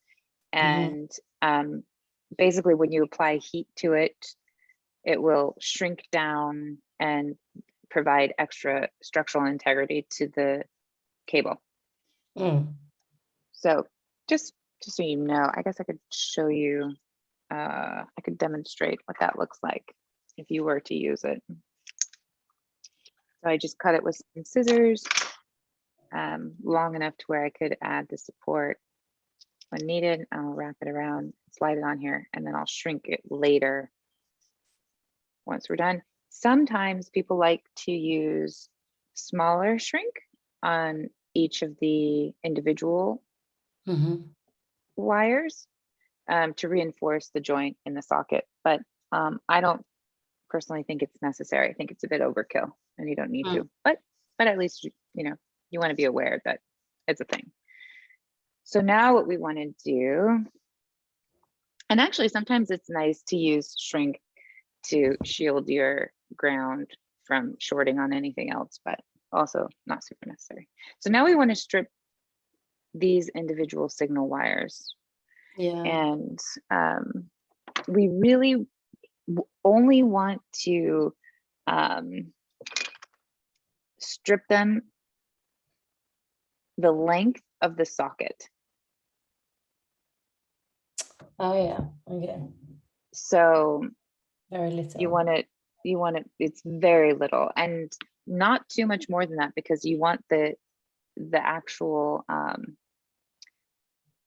plastic part that's wrapped around that copper to be just sitting above your joint in that socket for support. Yeah. So I like to just sort of stick my cable inside the socket, and then whatever wire strippers that you are using, for me, I'll just kind of go like this, and I'll lightly squeeze enough to know where that spot is. And then I can strip it back.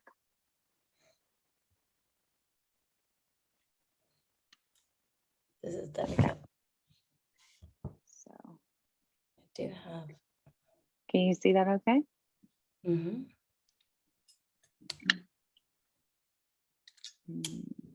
Just trying to not. So now I have, yeah, you want to be mindful to not accidentally clip into these little hair-like wires. Which strippers are you using? Yeah. So that one's going to be tricky because you want to make sure that you have it set right to not pull it back too far. Do you have any like this? No, I actually don't. I only have That's this. okay. But I Perfect. do have, it does have like a. Yeah, so that, like, do you mind squeezing it so I can see on the hole in the middle? It doesn't go all the way in, right? But then it's not small enough. Okay. So let me see the front side of it, like the head of it. Okay, and are you comfortable adjusting it to the right length? I think this is as far in it goes. Okay, let's see what that does. Worst case, we clip it and keep going.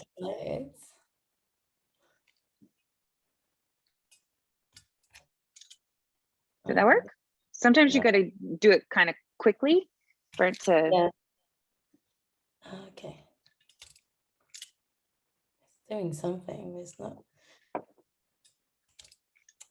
I'm not sure if it's going like near enough. Like it's too small. Too short. Yeah, or too little for it to like actually hit it. There's like this like adjustment. Yeah. I don't know what it does. It doesn't seem to be doing anything, but I guess it does something. It probably, I don't know offhand because I don't know the model of that one, but I have used those before, and you can set the adjustment so that it how tightly it actually clamps down and then pulls back. Yeah. And you can also adjust the distance of how far back you want to be stripping using those. Yeah. But what we might want to try, instead of experimenting with that right now, maybe what we want to try is go to the portion of it that has the sort of, that. But what we want to do is be very, very, very gentle. Yeah. Like just give it the tiniest little squeeze at the length that you want, then bend it and use your fingers to just pull it off. And I can demonstrate that with these. So now that I know the length of this red signal wire, I can kind of pinch it to my blue one, and I can just give this a tiny little squeeze with these. Just a tiny little squeeze, not too much. Or even with my flush cutters, just enough to cut through the plastic. And then I'll bend to see if I did get a good enough cut. Yeah. And I'll just keep kind of bending and then squeezing gently.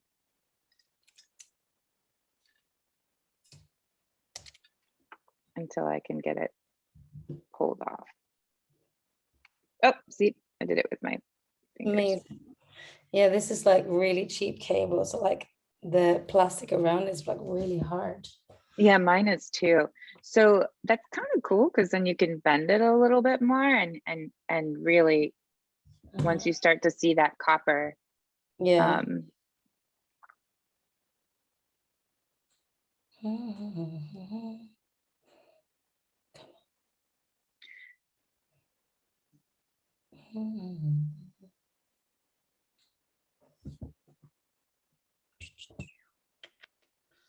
Do you have a razor blade?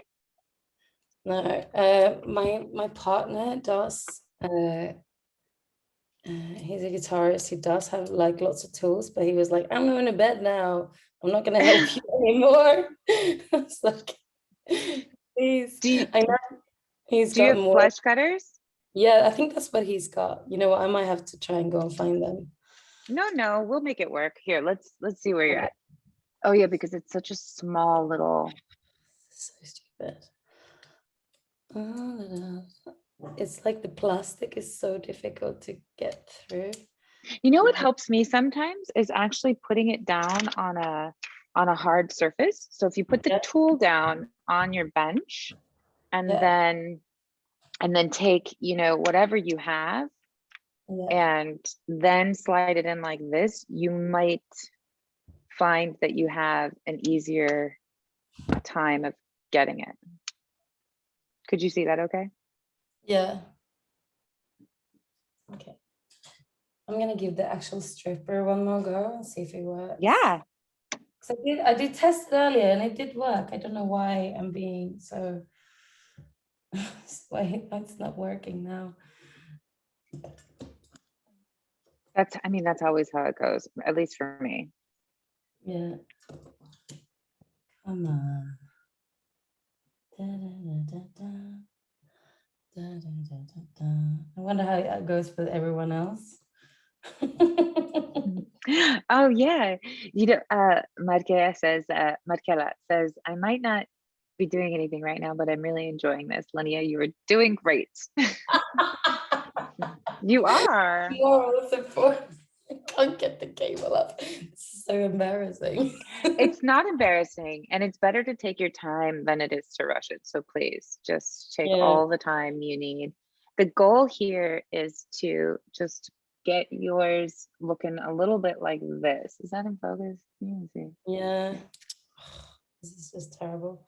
Oh wait, no, not. So listen, if you need to use scissors, by all means, use scissors. But just delicately, what you want to do is just cut it just enough around it. Yep, there you go. Trying to use it. Yeah, just enough. You know, I've used scissors many times. I've even used my teeth. So don't be too hard on yourself. I hate this cable now. This is my... yeah, like yeah. Come on, what the heck is wrong with you? It's like, look, it's just like, I don't know if you can see it. Oh no, it's pretty close. Okay, so try this. So what you want to try now is bend that tip. Yeah. And then bend it again and just keep bending it back and forth. Okay. And then get your nails in there and pull it off. And that's just the first one. That's okay. Did it work? Wait. Go get a knife out of your kitchen. Oh my God. Yes. Kitchen knife. Okay. Yes. Get the kitchen knife. A Swiss knife at all times. Yes, exactly. Definitely. Oh, yes. I don't know where my multi-tool is. I haven't been on tour for so long. I don't actually know where it is. Yeah, I was just gonna say, like, this is my secret to success almost always is just keeping one of these, you know, around. Yeah. That has all the stuff. Yeah. But okay, so put the cable down on the bench. Yeah. Okay, and then take your knife. Yeah. This is working. There you go. And then just slightly cut into it and not too hard, just to get that plastic loose to where you can bend it back and forth and then use your nails to pull it off. It's so terrible. It's like sticky. It's so weird. Oh yes. Yes. Hey. Yay. Oh, I think a couple of copper wires did come off though. Okay, so if that happens, you really want to start over. But for the purposes of today, you don't have to. That's true. But if that I like my room. If that does happen, yeah, you really do want to try and avoid that, and it takes it takes a little practice, you know. But if it does, technically you might want to just do it again. Which can be frustrating, but it really matters in terms of the quality and integrity of the connection to have all those little hairs there. If you're in a pinch and in a hurry, it's not going to mean that it doesn't work. It could still very easily work. So I think if I were ever to do this again, I would pick my most expensive cable so that I would have like not this shitty plastic around it. But the truth is, when you go back on tour, you never know what you're gonna get, and so learning to drive on the with the crappiest car is sometimes not a bad thing. Be like, does anyone have a pair of a razor blade? Yeah, razor blade, multi-tool. So while Linny is doing that, I mean, I would love to hear a little bit more about both of you. Markella is an occupation, a photographer. And Linny, it sounds like you toured with bands?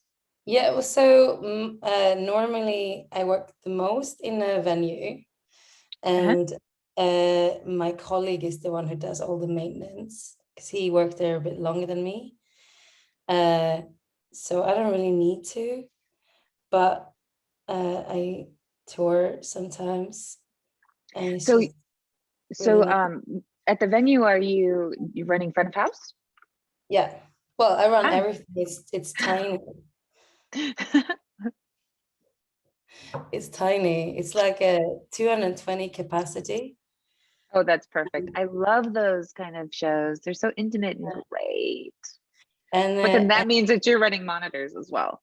Yeah, and lights. And lights, yeah. And like everything, almost everything during the whole, like, you know, you're running the show, stage, everything. Yeah. Yeah. I just have like a door person with me, and that's it.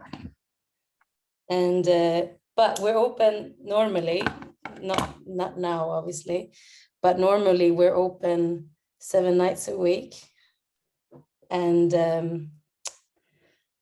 we've been going since 1963, and Rolling Stones used to play there all the time. Wow. Last time they played was in 2002, I think. Incredible. There's an old London like rockers. Oh my God, there's barely any cable left in the white one. Let me see. Let me see. Wait. You would definitely want to do that over. And are the length of yours as long as half of the sheath shield? Also, Marquera is saying that is awesome, Linnea. Yeah. Let's see. Is it too bright? Wait, no. I think like what I want to see is like this. Like, is it half? It's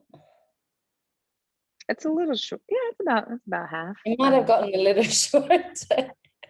That's fine. Okay, let's keep going. So now what we want to do is we want to tin them. So we're going to tin them by twisting them so they have a nice little swirl, little tight twist. Yeah. And then whatever you want to use, gaff tape, helping hands, whatever you want to use to hold it, you can. And then I like to use a little bit of flux. Looks like this. And I will take my soldering iron. I don't like to use a sponge. I use a Brillo, which is like this. Yeah. And I want my tip to be nice and shiny. And so I'll dip it into the flux, and then I'll kind of stick it into the Brillo a few times. I want that to be nice and shiny and hot. Yeah.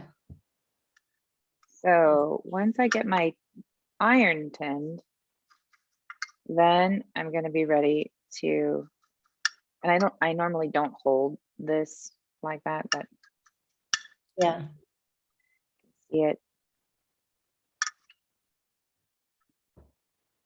So then I'm going to put a little bit of solder on my iron tip. Get it like kind of a lot. I sort of just put kind of a lot, and I let it sort of burn out. And if you do have a fan, I highly recommend using a fan. So what's your the temperature set on yours? Okay, so I am using a Heiko, and I'm running it at maximum temperature, so 740 degrees. That I don't recommend that. It's my own preference. It's very, very, very hot. It's probably overkill for what anybody would need for, soldering cables. So go with the recommended, 260 or whatever it was that is in that PDF. Mine is really hot. Yeah. Yeah, mine is not doing that yet. Oh, it's not smoking. It might not. So if you can see, it's getting shinier. Yeah. And shinier. And I, as a sort of ritual, take my time making sure that my iron tip is really shiny and really tinned well. So when you say it's really tinned well, you put solder on it? Yeah, I just keep dressing it with solder and solder. I just melt the solder right on the tip, and then I dip it back in the Brillo and till I have a really nicely tinned tip. Yeah. Nice and shiny. If it's dull and cloudy or looks like an oil spill, then you're gonna run into issues for sure. Okay. So I just keep tinning it until I think it looks good and it's nice there. Then what I want to do is tin the leads of my cables. So for me, I have a red and a blue, and then my copper shield / drain / ground wire. And you'll hear people refer to that wire in any way. Most people will call it the ground wire. Some people will call it the shield. Some people will call it the drain. And it's just really important that you understand that it's the same. You know, it can be the same. So I have my little helping hands holding my cables. I've got them kind of fanned out. Yeah. And I've got them twisted at the tips. Yeah. So now what I'm going to do is on one side of the can you see this on my second camera, or is it better up here? I can kind of see it. I think might be better if I just go like this. Okay, let me just see. Can you see? Yeah, I replaced the pin. Yeah, I can see that. Okay, so what I'm going to do is I've got my solder in my hand here. I've got my iron in my other hand here. And I'm gonna place the iron on one side of the cable, and I'm going to put the solder on the other side and try not to touch the iron with the solder. What I want it to do is heat up this wire, the XLR wire, with enough heat that it will suck the solder through. Okay, and you're doing that sort of upright? So I did it upright. Did you see it just happen? Yeah. And it depending on the temperature of your iron, you really want to be careful to not burn or touch the plastic shield. Yeah. So you don't want it to bubble up or turn black. You want it to just be this nice, clean tin. Yeah. Give it a shot. Okay, cool. Okay, I don't know if you can see. Okay. So I'm gonna start with so mine is white, red, and then the copper ground. Yeah. Yeah, ground. So I'm gonna do the red one.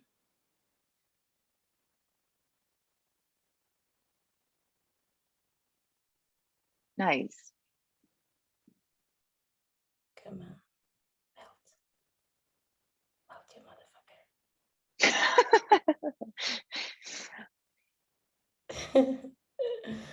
So even if you do need to hit the solder to your iron just a little bit, just make sure that you're actually pushing it through the braid and not doing that painting strokes, but just using the solder so that it's feeding through the braid.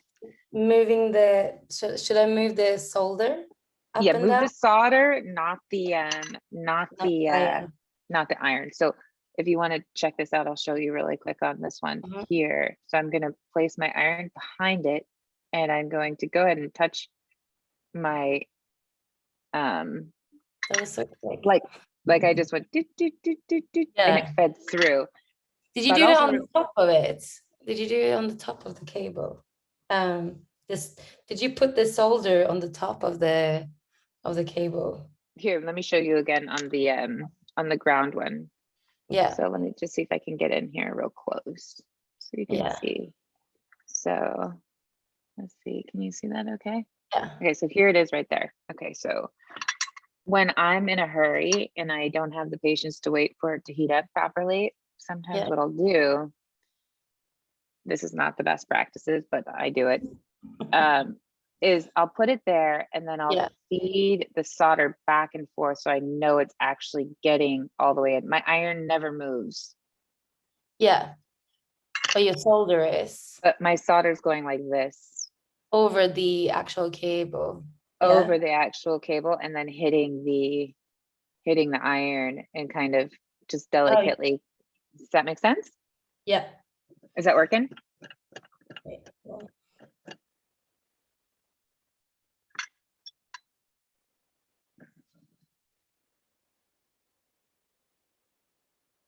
There is definitely smoke. It's just, hold on. I'm left-handed, so I'm just like, I'm really awkward doing this. Me too. Oh yay. Oh my God. Yeah. It's just my right hand is like useless. And also it's very small, and it takes a little bit of time to just get used to the temperature of your iron and how it works and what you feel comfortable with. The most important thing is, and what I really like seeing, is that you've got your elbows and your hands, in a position to where they're not up like this. They're not like free floating. Yeah, they're like leaning on. They're leaning on something, and that gives you a lot more control. So well done. I wonder if I should turn up the heat on my. Give it a shot. Now remember, you can burn yourself. Yeah. Yeah, I've done that before. So when I was at uni, I was like hacking these like old toys and like modifying like the boards and like trying to like put new things to it to like change the tempo that the sound was being played at. Oh my gosh, I love wire bending. That's so cool. Yes.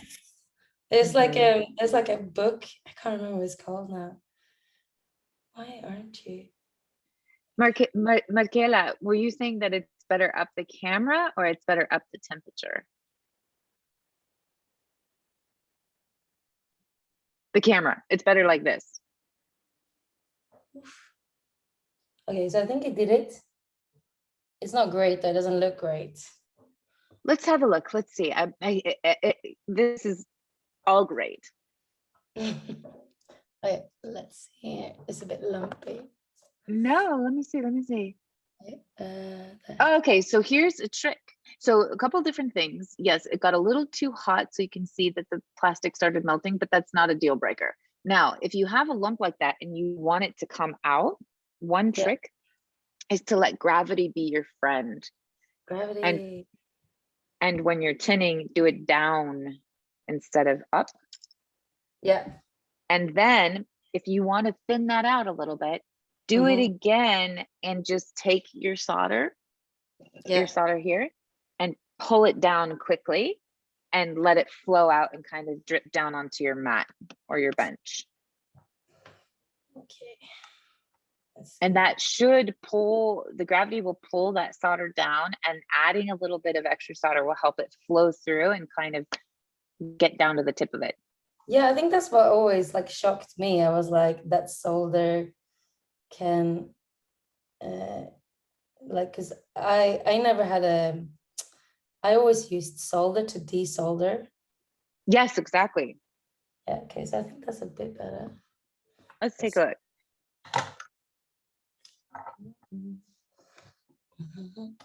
Okay.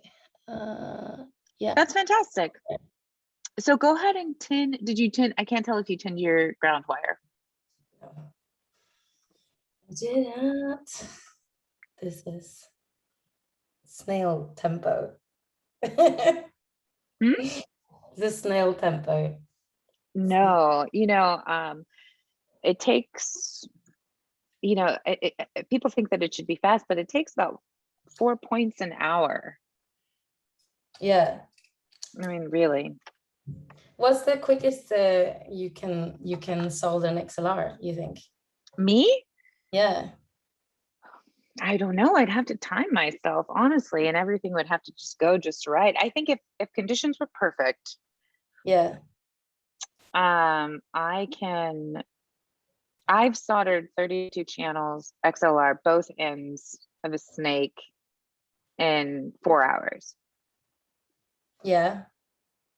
Yeah, but you know, I've been doing this for 20 years. Yeah. Oh wow. Yeah. So you don't look like you've been doing it for 20 years. How old are you? 40. No. I have 2 children. Shut up. Yeah. I actually turned 30 last year. So, cool. When's your birthday? What sign? No, seriously, I'm 40. I've been the director of hardware engineering for Slate Digital. I'm the production planning manager for Manley Laboratories. I've developed a lot of products. Yeah, and I've been working in the audio industry professionally for 20 years. That's cool. Aren't you glad you got my breakout room? That's so cool. Yeah. I'm so glad I got you both.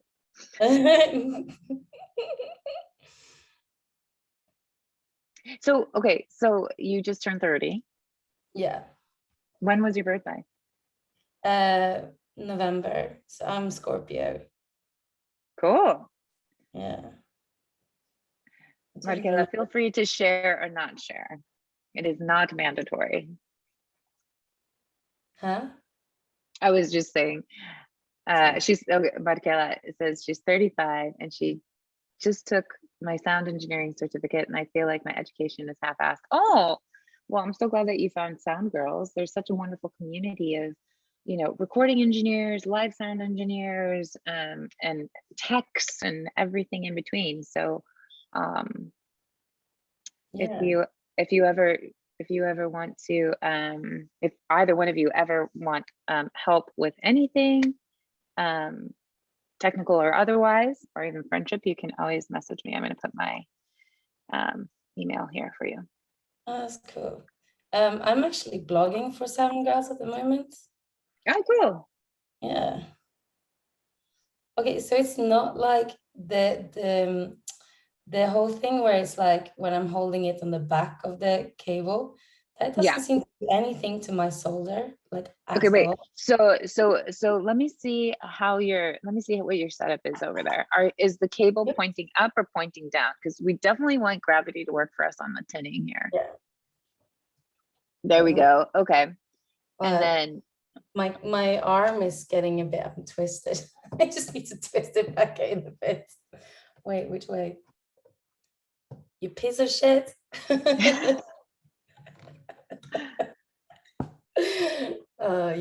have to have humor. You have to. You do. Carrie Keys or somebody from SoundGirl says, yep, reach out and we can try and assist you and find you mentoring, etc. Right now, I feel like I need help in everything. Oh, you know what? I've been there, especially when I was like first starting, because I wasn't sure exactly what I wanted to do. Like in my mind, I thought that I wanted to be an engineer through and through, just a recording engineer, like, you know, driving the consoles and working with all of the outboard gear. And I wasn't super sure about anything beyond that. And it turns out that I just had this technical aptitude, and one thing led to another, and that's sort of where my path went. So I think it's really cool to be okay with wanting to explore a little bit of everything, and any education is great. And, you know, being a part of the community is also really, really helpful, because, you know, you might find out that you are a vocal producer and you're great at editing in Pro Tools, or that you like live sound and being on tour, or that, you know, you fit in with the business side of things. So yeah, just stay connected and try a little bit of everything. There are lots of workshops, virtual workshops. Yeah. You like the technical aspects, but I haven't found a place to be intern or mentor. Where are you located? Yeah, where is she? What area of the world? Greece. Well, I'm sure we can. Athens. Oh, I want to come there. Well, I'll definitely put the word out and see what I can find out. I'm almost positive there are recording studios there. Oh, yeah. Okay. Well, that's good to know. You know, sadly, it's kind of still like that in a lot of places. Yeah, that's a larger topic of conversation. We want to definitely, you know, pair you up with a mentor that is not sexist, and also in the area of world that you live. Let's see. Well done. It's not great, but this cable is great. So here's the thing. Here's how you determine whether or not it's great. Is it shiny or cloudy? It's shiny. They look shiny. Yeah, it's shiny. Well done. So you want to make sure you want to make sure that there's not too much oxygen or you know, in your joint. So, and you can tell that by how shiny it is. You want it nice and shiny.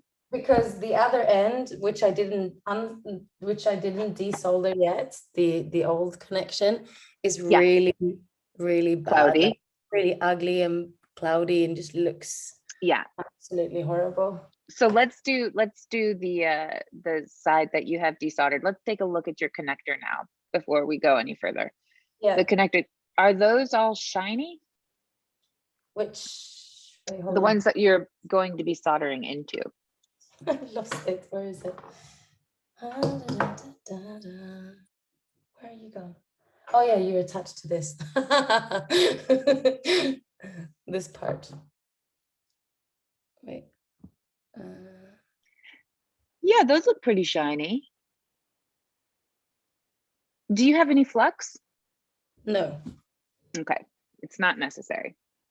All right, so before we go and solder our cable onto our connector, we want to make sure that we have our, what is this called? Like the thing that's going to secure it and snap into the connector. The cap thing. Yeah, this cap thing. And there's probably a technical name for it that I'm just spacing out on, but yeah, we want to make sure that we put that back on our cable, because that's what's gonna, it's a fastener. It's what's going to fasten it to the metal connector. Yeah. So I have made this mistake one too many times and it's painful. Make sure that you put that back on.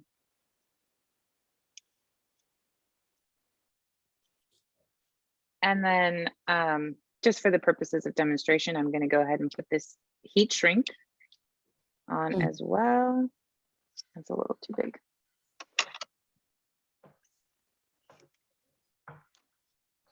Now, we were very mindful about the amount of length that we cut back. And that's because we want to make sure that everything fits inside the housing nicely and isn't too tensioned, but also isn't too slack. Yeah. And just, I'm going to say it again, half of the sheath is kind of a really good measurement tool. Like I know I need it to be like half. Mine's probably a little bit short, but screw it for this circumstance. That's okay. Have to do a lot. Like we have a whole because my partner is a guitarist. Like we have a whole bag of like dodgy cables. Great. So like I was trying to find a dodgy cable and like I tested them and I'm like, why are all these fine and why are they all in this bag? Well, that's honestly one of the best ways to learn how to solder is by taking old electronics and desoldering them and resoldering them. And then also, like, I think one of my first gigs was, or for sure, I just went through and tested all of the XLR cables and then fixed all of them. And I think I did a pretty terrible job, which meant that they broke again, and then I had to do it again. See, I don't think my colleague, I don't think he's very good at it. Like, I just think like he just does it, but he's not brilliant at it. So things break all the time. But he has the balls to like open up an X32 and like do stuff inside. I would never do that. Don't feel comfortable doing that. That is definitely, getting into the consoles is definitely a different animal. Yeah, but please just be brave. And here's something that I'm going to tell you, and I hope both of you remember this forever. If it's already broken, you can't break it anymore. If it's already broken, you really can't break it anymore. Yeah. So it's okay, to dive in there and It looks a lot scarier than it really is. And understanding just some of the fundamentals of electronics, it's kind of like connecting the dots. And it's the more you approach it and the more you try, the easier it becomes and the more you understand. So yeah, go for it. let's go for it. All right, so now we're going to take our connector side, and this is where we want to make sure that we really have this, and it's not a memorization thing, but we really understand what it is we're trying to connect and why. And I think that Samantha or Sam, I can't remember who said it, but thinking about it in this like hierarchy of importance, with ground being the most important, and knowing that on an XLR cable, it's always going to be pin 1. And so how do you identify what pin 1 is on your connector? Yeah. Do you have an idea? No, I'm actually quite terrible at that. It does have little numbers on mine, but I wouldn't give exactly. The numbers are exactly that. So and then also a diagram. I can pull up the presentation. But it is like ups. I do think the numbers are like ups or not. Yeah, I mean the upside down, I guess. Wait, what happened to my Zoom? Where am I? Here we go. The numbers are upside down. Do you see which one's pin 1? I guess it depends on how you look at it. Would you look at it like, yeah, you would look at it like, whether you're looking at it from like this view, top down, versus like this? Yeah, so this is the female one. Oh, the female one. Let me make sure that I'm looking. Okay, so we're on this female one. Okay. Yeah. So for the female one, it doesn't matter whether or not you're looking at it from this view or this view. Pin 1 is socket 1 is socket 1. So they go through, right? Yeah. So for now, it might be helpful to, I want to pin like a slide on here. Let me just see real quick. The pin out. How do I do that? Yes, if I hold mine this way, it has the numbers, so you can see them. So that's 1, 2, and 3. No, wait, sorry. 1, 2, and 3. Yeah. Isn't it? Yeah. So now because left, right, and then bottom. So with an XLR, you can think X is ground and L and then right. 2 is going to be, I don't know. So I always do it like ground, high, low. That's how I think of it. High, low, again. Yeah, because of just the physics and the science behind what's actually happening, like the high signal and the low signal, and then you have your ground or your drain. So, but whatever works, you know, for you. Let me. Okay, how do I pin a picture? I want to pin a picture. Does anybody know? Mute my audio. Choose your pin. Okay, now I'm pinning myself. I did not want to pin myself. If I share my screen, maybe that'll do it. Okay, how do I share my screen? Anybody know? At the bottom of this, the green big button. Oh yeah, hi. Desktop. Whiteboard, preview finder. Okay, share. Okay. Dun. Yes, I want to allow this.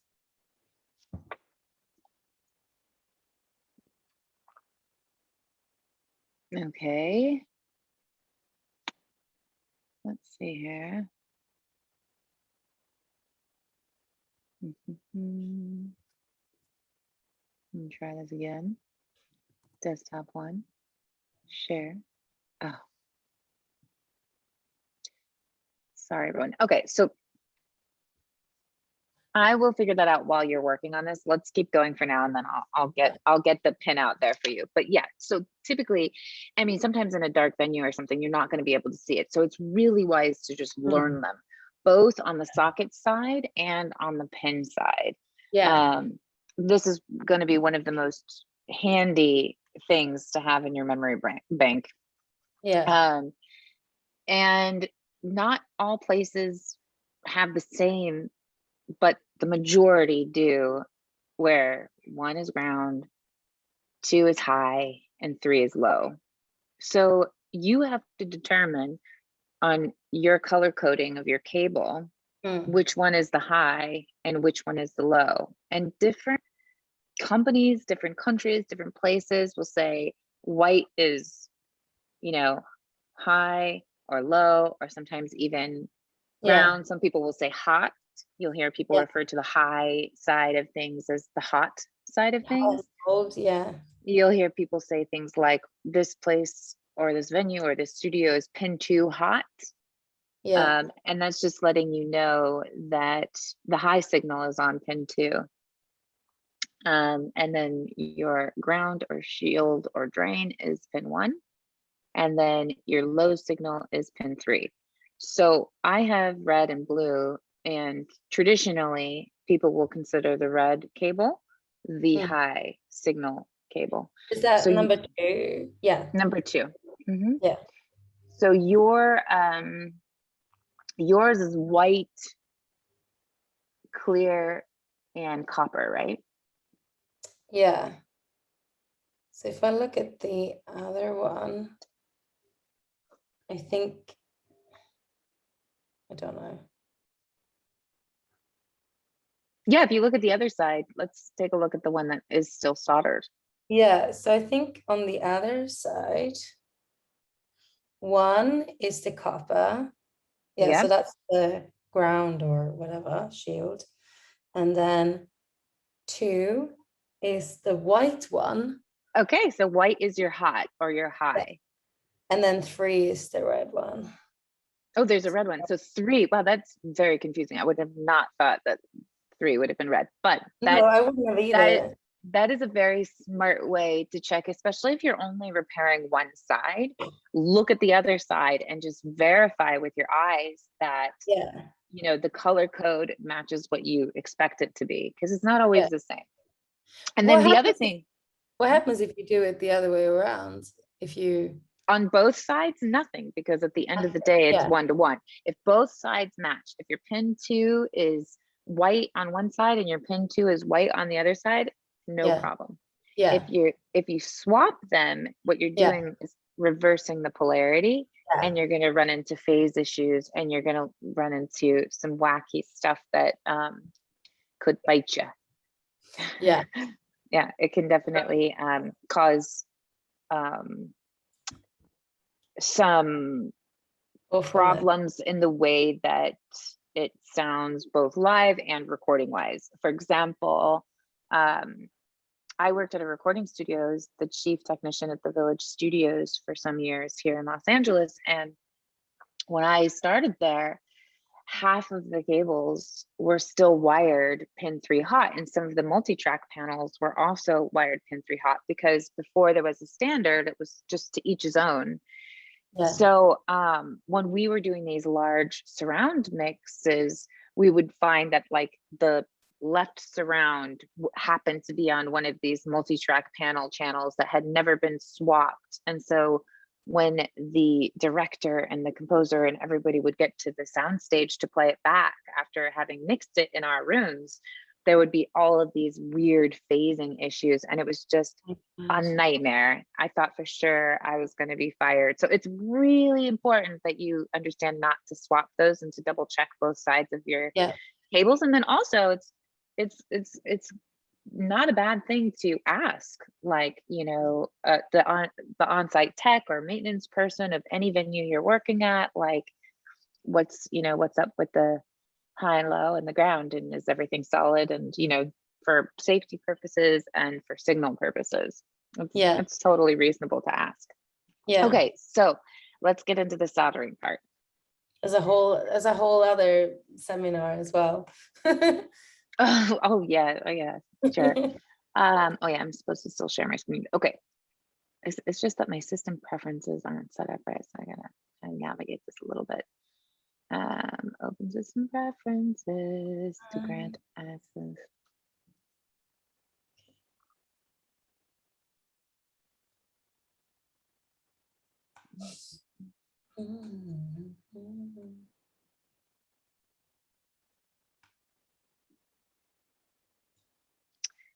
Accessibility. Okay. Here we go.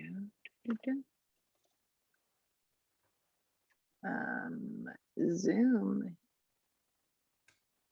Oh, Zoom will not be able to record the contents of your screen until it is quit. You can choose to quit Zoom now or do it later. Nope, later. I might not be able to share my screen, but what I can do is put the image in the chat. Yeah. So let me do that because I saved it from, I took a screenshot of it very specifically of the pinout. I think it says like a file you can add in the chat. You can press file. Oh, there you go. Did I send the right image? Yeah, well, let's see. Wait, did I send the wrong image? No, it's like a test board image. Oh, sorry, I sent the wrong image. Hold on, here we go. You know what I'm gonna do? If that's a board I'm working on. This is just not analog enough. For me. Zoom. Well, I'm using a different computer than I normally use as a newer one. So I just very last minute was like, I should probably install Zoom and make sure everything is working. So, okay, so there's the presentation again, if you want to just kind of have it open in the background. And if you look at the fourth slide, you'll see the pinouts. Oh yeah. And I think that's probably worth just taking a look at real quick. Yeah. Oh yeah, people also like to call it the common signal. So you have your high signal, your hot signal, your in-phase signal, your inverted signal. These are all things that you are likely to hear at some point. Yeah. So it's kind of confusing until you get comfortable with yeah, I think I would use like the plus and the minus and then like the ground. I think that's what we would normally say. Plus and the minus and the ground. Yeah. Yeah, so like the positive and the negative and the ground. Yep, positive, negative, the common, the ground, the shield, the drain. Just you might want to have like a flashcard game where you mix them all up or something and you test yourself on like all the same different names for the same thing. Okay, so now since you have your connection nice and tinned and ready to go, and you've prepped your wire and it looks something kind of like this. Yeah, I'm missing one cable, but that's fine. Which one? The white one. What happened? Because they broke off. They all broke off. So just screw that one. We'll just forget about it for now. Are you sure? Yeah, it's fine. No, really? Yeah, it's fine because I'll redo this tomorrow. You don't want to just cut it back a little bit here? You can cut it back a little bit here, and then you'll have more length. Oh, okay. Oh. So if you see what I mean, like I'm gonna take your knife, take your kitchen knife. And don't do it in the air. Roll it on your mat, roll it on your bench, and just gently give yourself about, a quarter of an, what's a quarter of an inch, somebody in metric? About, okay. Give yourself about 2.5 millimeters, I'm guessing. A little bit. Yeah. So just a little bit so that you have just a little more length. Yeah. And we're not gonna, this happens sometimes. And if you're in a pinch and you're in a hurry, this is again, not necessarily the best practice, but we're gonna do it anyways because we wanna make a solid connection.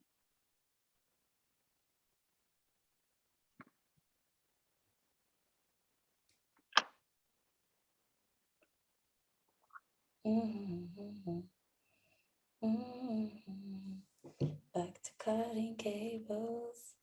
Yeah. And sometimes rolling the cable is easier. Okay, so I stripped back a little bit more of mine. The knife is the best. I don't like the strippers. I like the yeah, the knife, right? I know. I like to use a razor blade. All right, so then just make sure you tighten up your drain wire or your ground wire. Yeah. And then we'll use the flush cutters to just trim off any fur.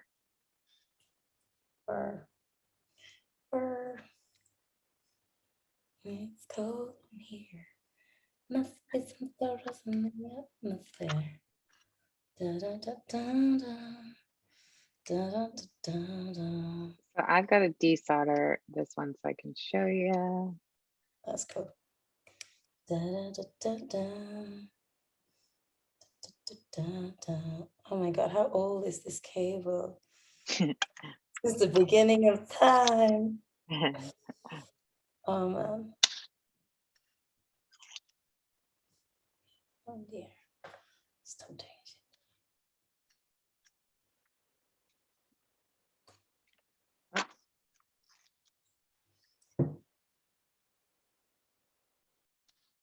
I said to myself, I said, if I get really good at this, I'm gonna buy myself one of those is it Hakko? Yeah. Yeah. The Hakko irons are really, really wonderful. And what you'll find sometimes with your tools is that even though you can get it done with one that's maybe less expensive, that you can almost always get it done faster with one that's a little bit nicer. Yeah. So food for thought on, you know, how serious you are about, you know, teching. Yeah. And because what happens is when you do get really good at it, you'll find that everyone is starting to ask you to fix stuff for them. And if you're into it, that's a great way to make a living. If you want to be running front of house or you want to be in the studio recording, I would highly suggest not being the person that everybody wants to go fix stuff. It will pull you away from that. It's so funny because a front of house guy that I know who tours a lot, like a lot, he told me that sometimes he just pledged like ignorance so that people can ask him for things. Yeah, there's a little bit of that, you know. It's great knowledge to have, you know, and then how you use and share that knowledge is, you know, entirely up to your discretion. Like I was so excited to be able to, once I had an understanding of, you know, how to solder and the fundamentals of electronics, I was so excited to fix anything I could get my hands on, and it turned into an entire, you know, career. So be careful if that is not what you want to do. Yeah. Okay, I got some. Yay! And you did it really fast. All right, yes, getting so much better. Send it. So much better, so much better, so much faster. I was wondering, can he get old? Can solder go old? Yes, it can, but it takes like a really long time.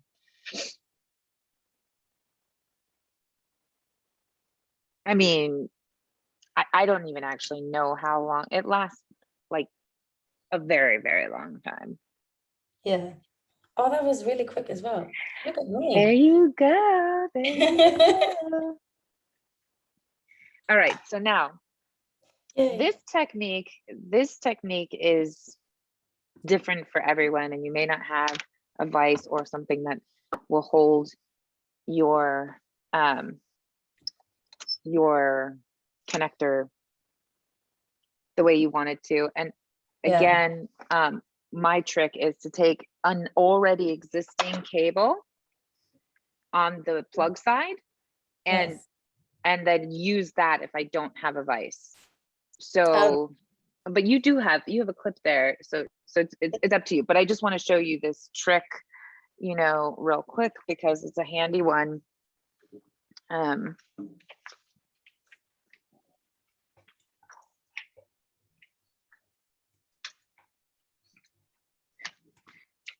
You can just take a known good cable and take the plugs, the pin side of it, and then take the socket side of it.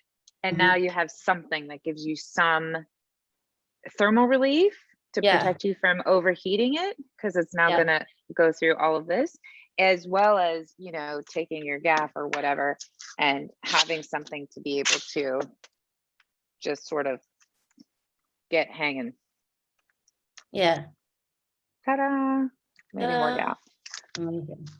But, in a pinch, having another cable around to help you stage your stuff is cool.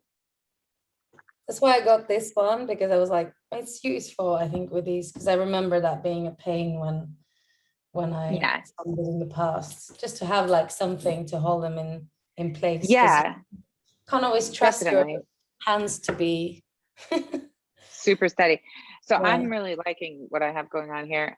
But I also like having something to plug it into for the heat transfer purpose. Yeah. So now that we've identified pin 1, pin 2, pin 3, and which colors are going where, the next step is to take the cable end. And what I like to do is I kind of like to throw it over my shoulder so that I can have it angled in at the right way, so that it's gonna lie in the cups nicely with just one hand or no hands, like once I get it to flop in there the way I want it to. Yeah. And then I can solder it. So I'm using my body here carefully and some gaff tape and another cable to get this set up. This one. So tell me what your pin 1 is. That's the copper, the shield, or the ground or common. ground. Yep. So let's go ahead and start there. Yeah. So what I'm going to do is I'm going to lay my common in there, and I'm going to make sure that I keep my fingers on the part that's not going to burn me while I'm holding it. Yeah. So I'm going to hold my fingers back here like this. I've got my cable sort of propped up here with gaff I'm gonna tape. watch you do it first before I start. Sure. Yeah. Yeah, okay. I'm gonna make my little setup better, a little more sturdy. You can use your fancy visor thing, vision pan thing. So I just don't want it to flop all the way down. All right, there we go. So now I'm going to lay. Now both of these are tinned. This side's tinned as well as my cup side is tinned. Yeah. And I have this handy little solder dispenser thing.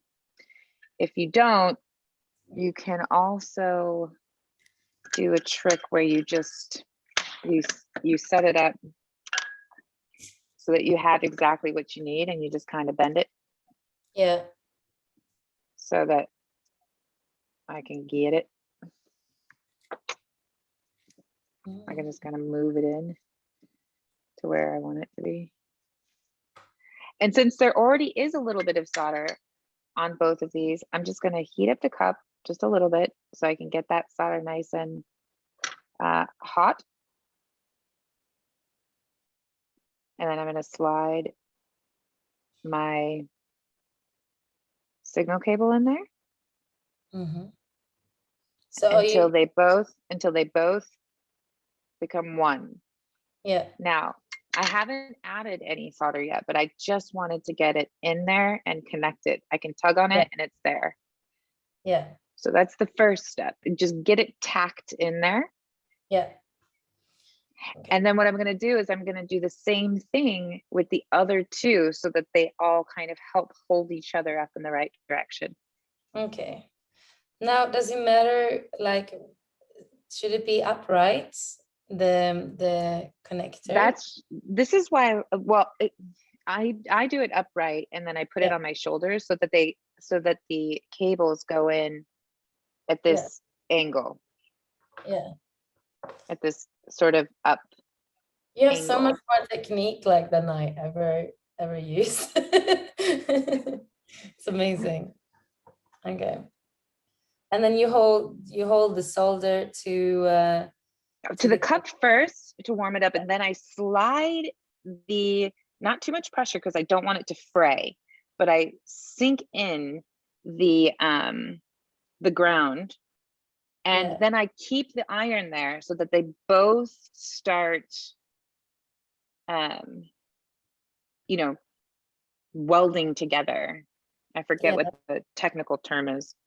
That yeah, so I think it's made a connection. It's not super strong. That's okay. If it's tacked in there, that's fine. So you want to make sure there's not a lot of tension on it. So you might want to lower the height a little bit, or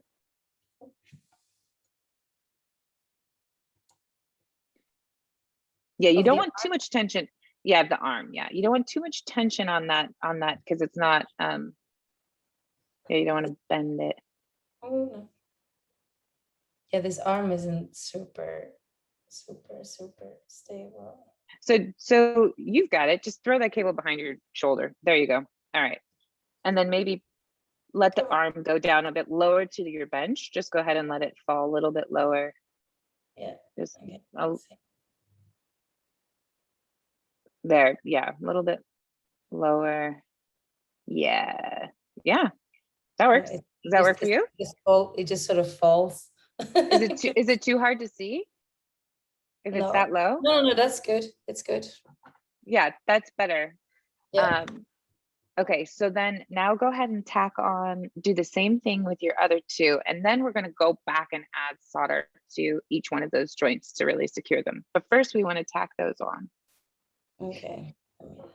And if you caught the lengths right, you'll notice that the other ones just lay in just naturally. They'll just kind of fit right in there. So heat up the cup, and then add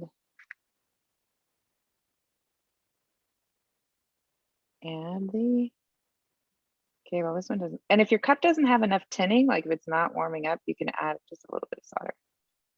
Like this one does not have enough. So.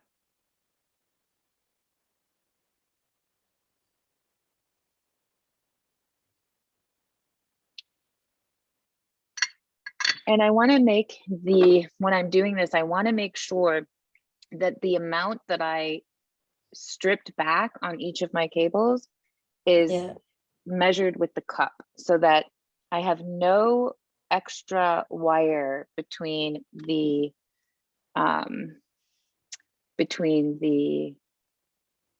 cup and the cable. It lines up just perfectly. Yeah. Can you see that okay? I can't tell. Yeah. So mine aren't as perfect as yours because my white one was a little bit shorter. That's okay. So if you have a long one, what I like to do is after it's cooled off, if you have needle nose or any kind of pliers, if one is longer than the other, what I do is I just give it just the tiniest little bend. Yeah. So that it will all line up. So I'll just give a little bend to make sure that they're actually those. Yay. So just a little tiny bend to make sure that it sits nicely and makes it so that you don't have to force anything. So it's all man, I never realized how much I really love the shoulder technique because it just helps everything line up. Yeah. Like so much that by the time I get to the third cable, it's already just lying in there. And I can just go ahead and get it soldered. Yeah, I can appreciate that.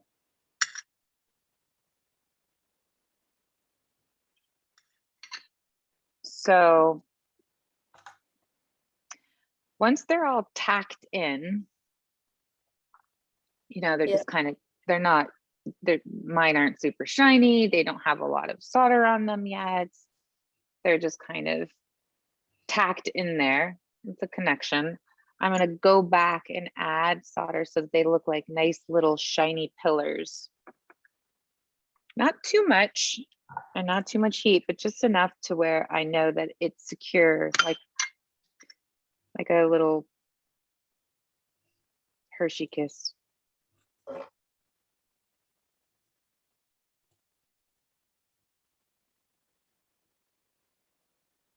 And what I do is I place the iron on there and then I push the solder into the cup, and then I take the iron off and I let it slowly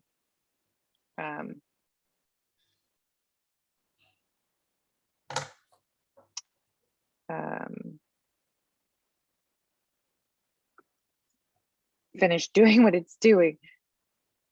I don't want to say get cold because we're not doing a cold solder joint, but it does cool. I'm listening, but I'm also like super concentrated.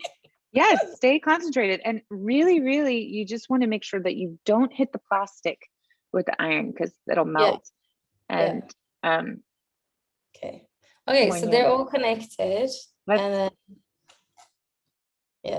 and then I should add a little bit of extra solder. Could you just show me that again? Or what did you do? Or just tell me what you did when you added a bit of extra.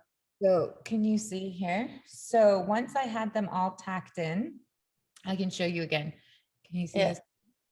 So I had them all tacked in, and then what I did is I just took my solder and my iron and I held the iron to the cup. And then I pushed the solder in. And then I would lift the iron. So I would push until it was filled enough to where I liked how tight that connection is.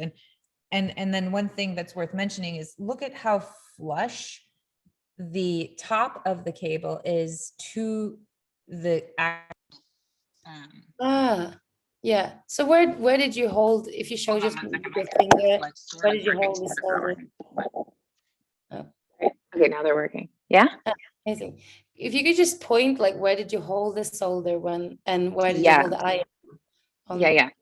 So I okay, let me just bring this back in for a minute. Now I'm going to be adding more solder than I traditionally would recommend just to demonstrate this, but or you could just point like at so it. I held the iron right across. Okay, at the front of it. Yeah, at the front of it, and then I pushed the solder in. And through the top. Yeah.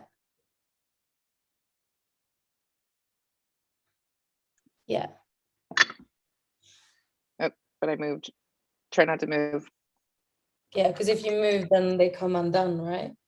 Well, if you have your, well, yes, that's one thing that can happen. If you have your cable, all the way in the socket, it probably won't come undone. If you have it above the socket, like if you have it above the socket, it's going to pop out with any move you make. So that's why you want to get it below that lip. So it's in the cup. Okay. And so I got a little too much solder on this connector now. So what I'm going to do is take my solder wick, if I can find it, and remove some. Okay, I can't find it, so I'm going to use this.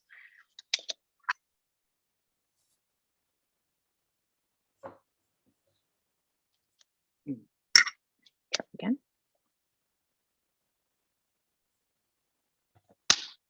There we go. It's still a lot, but it's not going to hurt anything. Okay. So there it is. Yeah. Amazing. What I like to do is always have a little bit of isopropyl alcohol with me to clean off all the flux with the Q-tip. You don't have to be as bananas about it as I am. But I have a tendency to work on a lot of high impedance circuits and microphones and stuff. And so I just gotten into the habit of doing that. So I recommend always having a little bit of isopropyl alcohol in your gig bag and some Q-tips. And what does that do? So if you notice, depending on your solder, if you notice on mine, I don't know if you can see it, it has like flux, like that little sappy looking stuff. Mm-hmm. You see it? The flux down at the bottom of the base of it. Okay. Yeah. So what I do is I take a little bit of alcohol and the Q-tips and I give my joints a little cleanup. Okay. Is it some kind of like plastic flux or what is flux? It's like rosin. It's like okay. Yeah. It's like what helps it flow, helps the solder flow. Okay. So now I feel really good. I've got strong connections. I give them a little tug. And then the next thing we want to do is measure, the continuity with the meter to make sure that all of our pins are going to the right place. And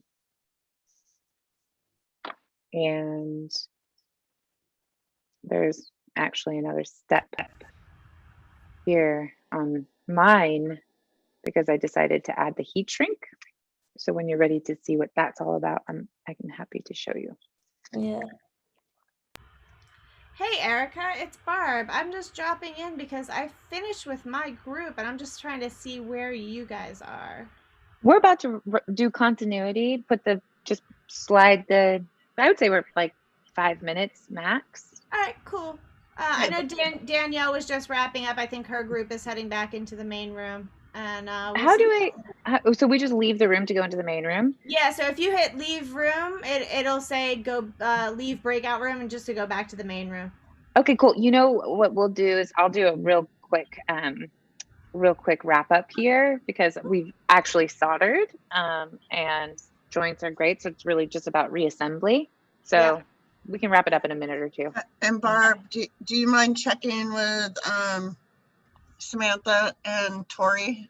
Yep, that's what I'm doing. I'm just kind of going around and seeing where everyone's at. So awesome. Perfect. All right. See you guys. All right. Okay. So Linnea, let's take a look. Let's see. Fantastic. Isn't that amazing? Okay, so let's see. So one thing that we want to make sure, let's look at each one. It's amazing. In fact, look. So you want to make sure that nothing is touching another connector. It doesn't look like it is. And you want to make sure that the solder sinks all the way into the socket. So I can see that your sockets aren't completely full. So go ahead and add a little more solder and let it flow through to the bottom of that socket. Okay. So you've got like a full cup, full cup of solder. Like this one's probably too much on mine, the blue one. Yeah. The red one is really what you're aiming for. So like, are you aiming for like this? There shouldn't be any hollow, like you shouldn't be able to see through it. Correct. Okay. Okay. Because you want a nice filled cup of solder.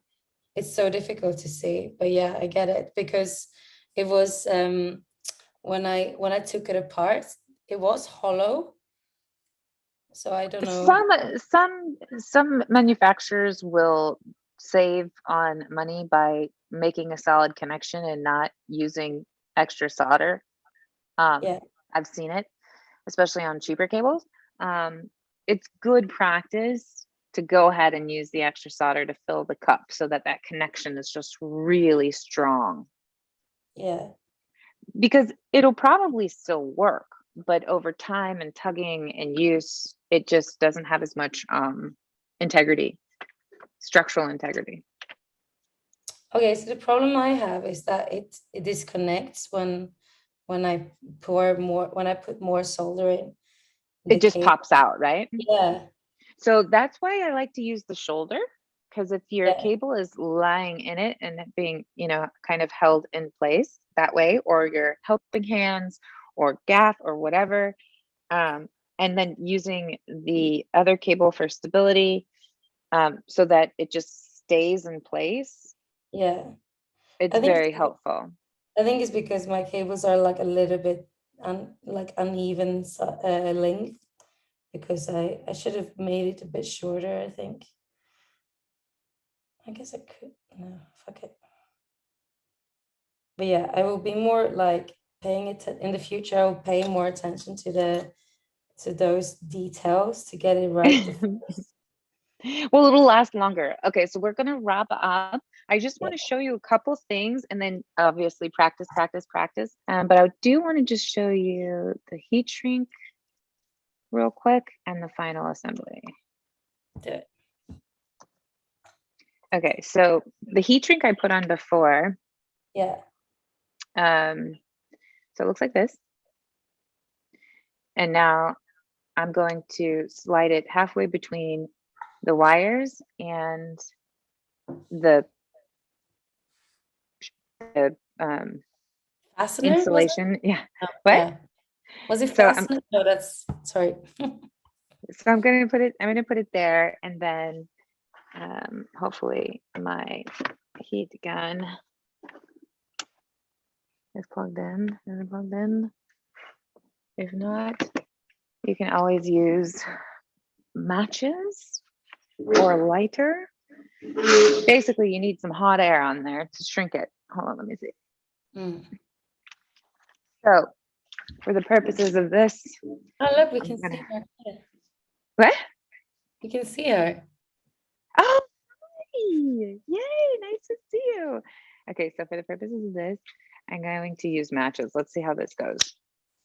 Okay, so I'm going to hold it I just need some heat so that it'll start shrinking. And there it goes. You can see it's shrinking down. I don't want to burn my fingers. So you can see and this will just be nice reinforcement so that it doesn't bend too much. Yeah. Need to remember matches or a lighter for my gear kit. Yeah, and I'm turning the cable over the heat. I'm not doing this. I'm doing this. And just a moment, it'll be nice.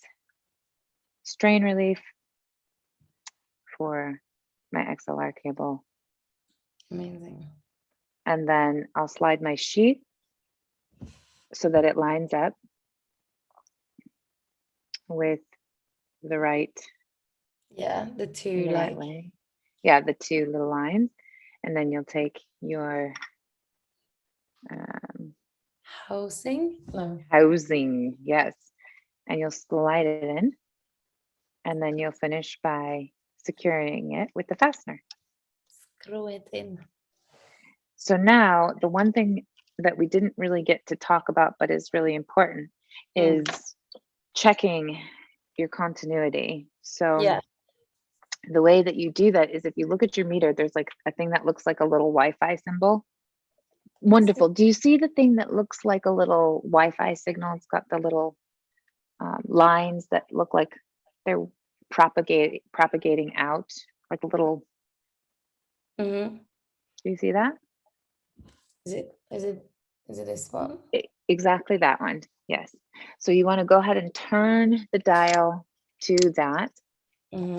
You want to take your leads and touch them together until you hear a sound. Do you hear a beep? And you touch these together, they're going to tell you that you have a continuous signal. So when you're checking your cables, you want to go pin 1 to pin 1 and make sure you get that beep. And then you'll know you don't have your polarity reversed. All right, ready? 1, 2, 3. 1, 2, 3. Do it. Yay. Got it. Okay, cool. Okay, I got a couple too. All right, so wait, let me just double check that I got everybody's email. Let's see. Okay. Got it.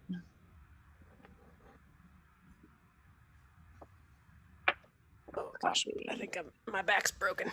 Question. This has been really great. How often do you do these things? And it's thank you for this free resource. This is Carrie. This is the first soldering webinar we've ever done, so I think it went good. It was great. Erika did a great job. I didn't see anybody else's.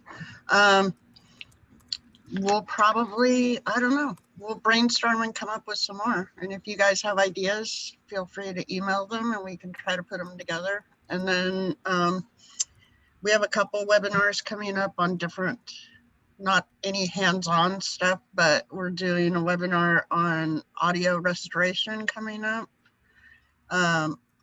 Mixing That looks really good. Mixing for live broadcast. We're doing a career development mainly for live engineers, but we have Tina Morris from the Village joining us, and well, we got a lot of people interested in reestablishing their networks as live events start to come back, and updating resumes and what people want to see, need to see on the resumes. So that's coming up. What else?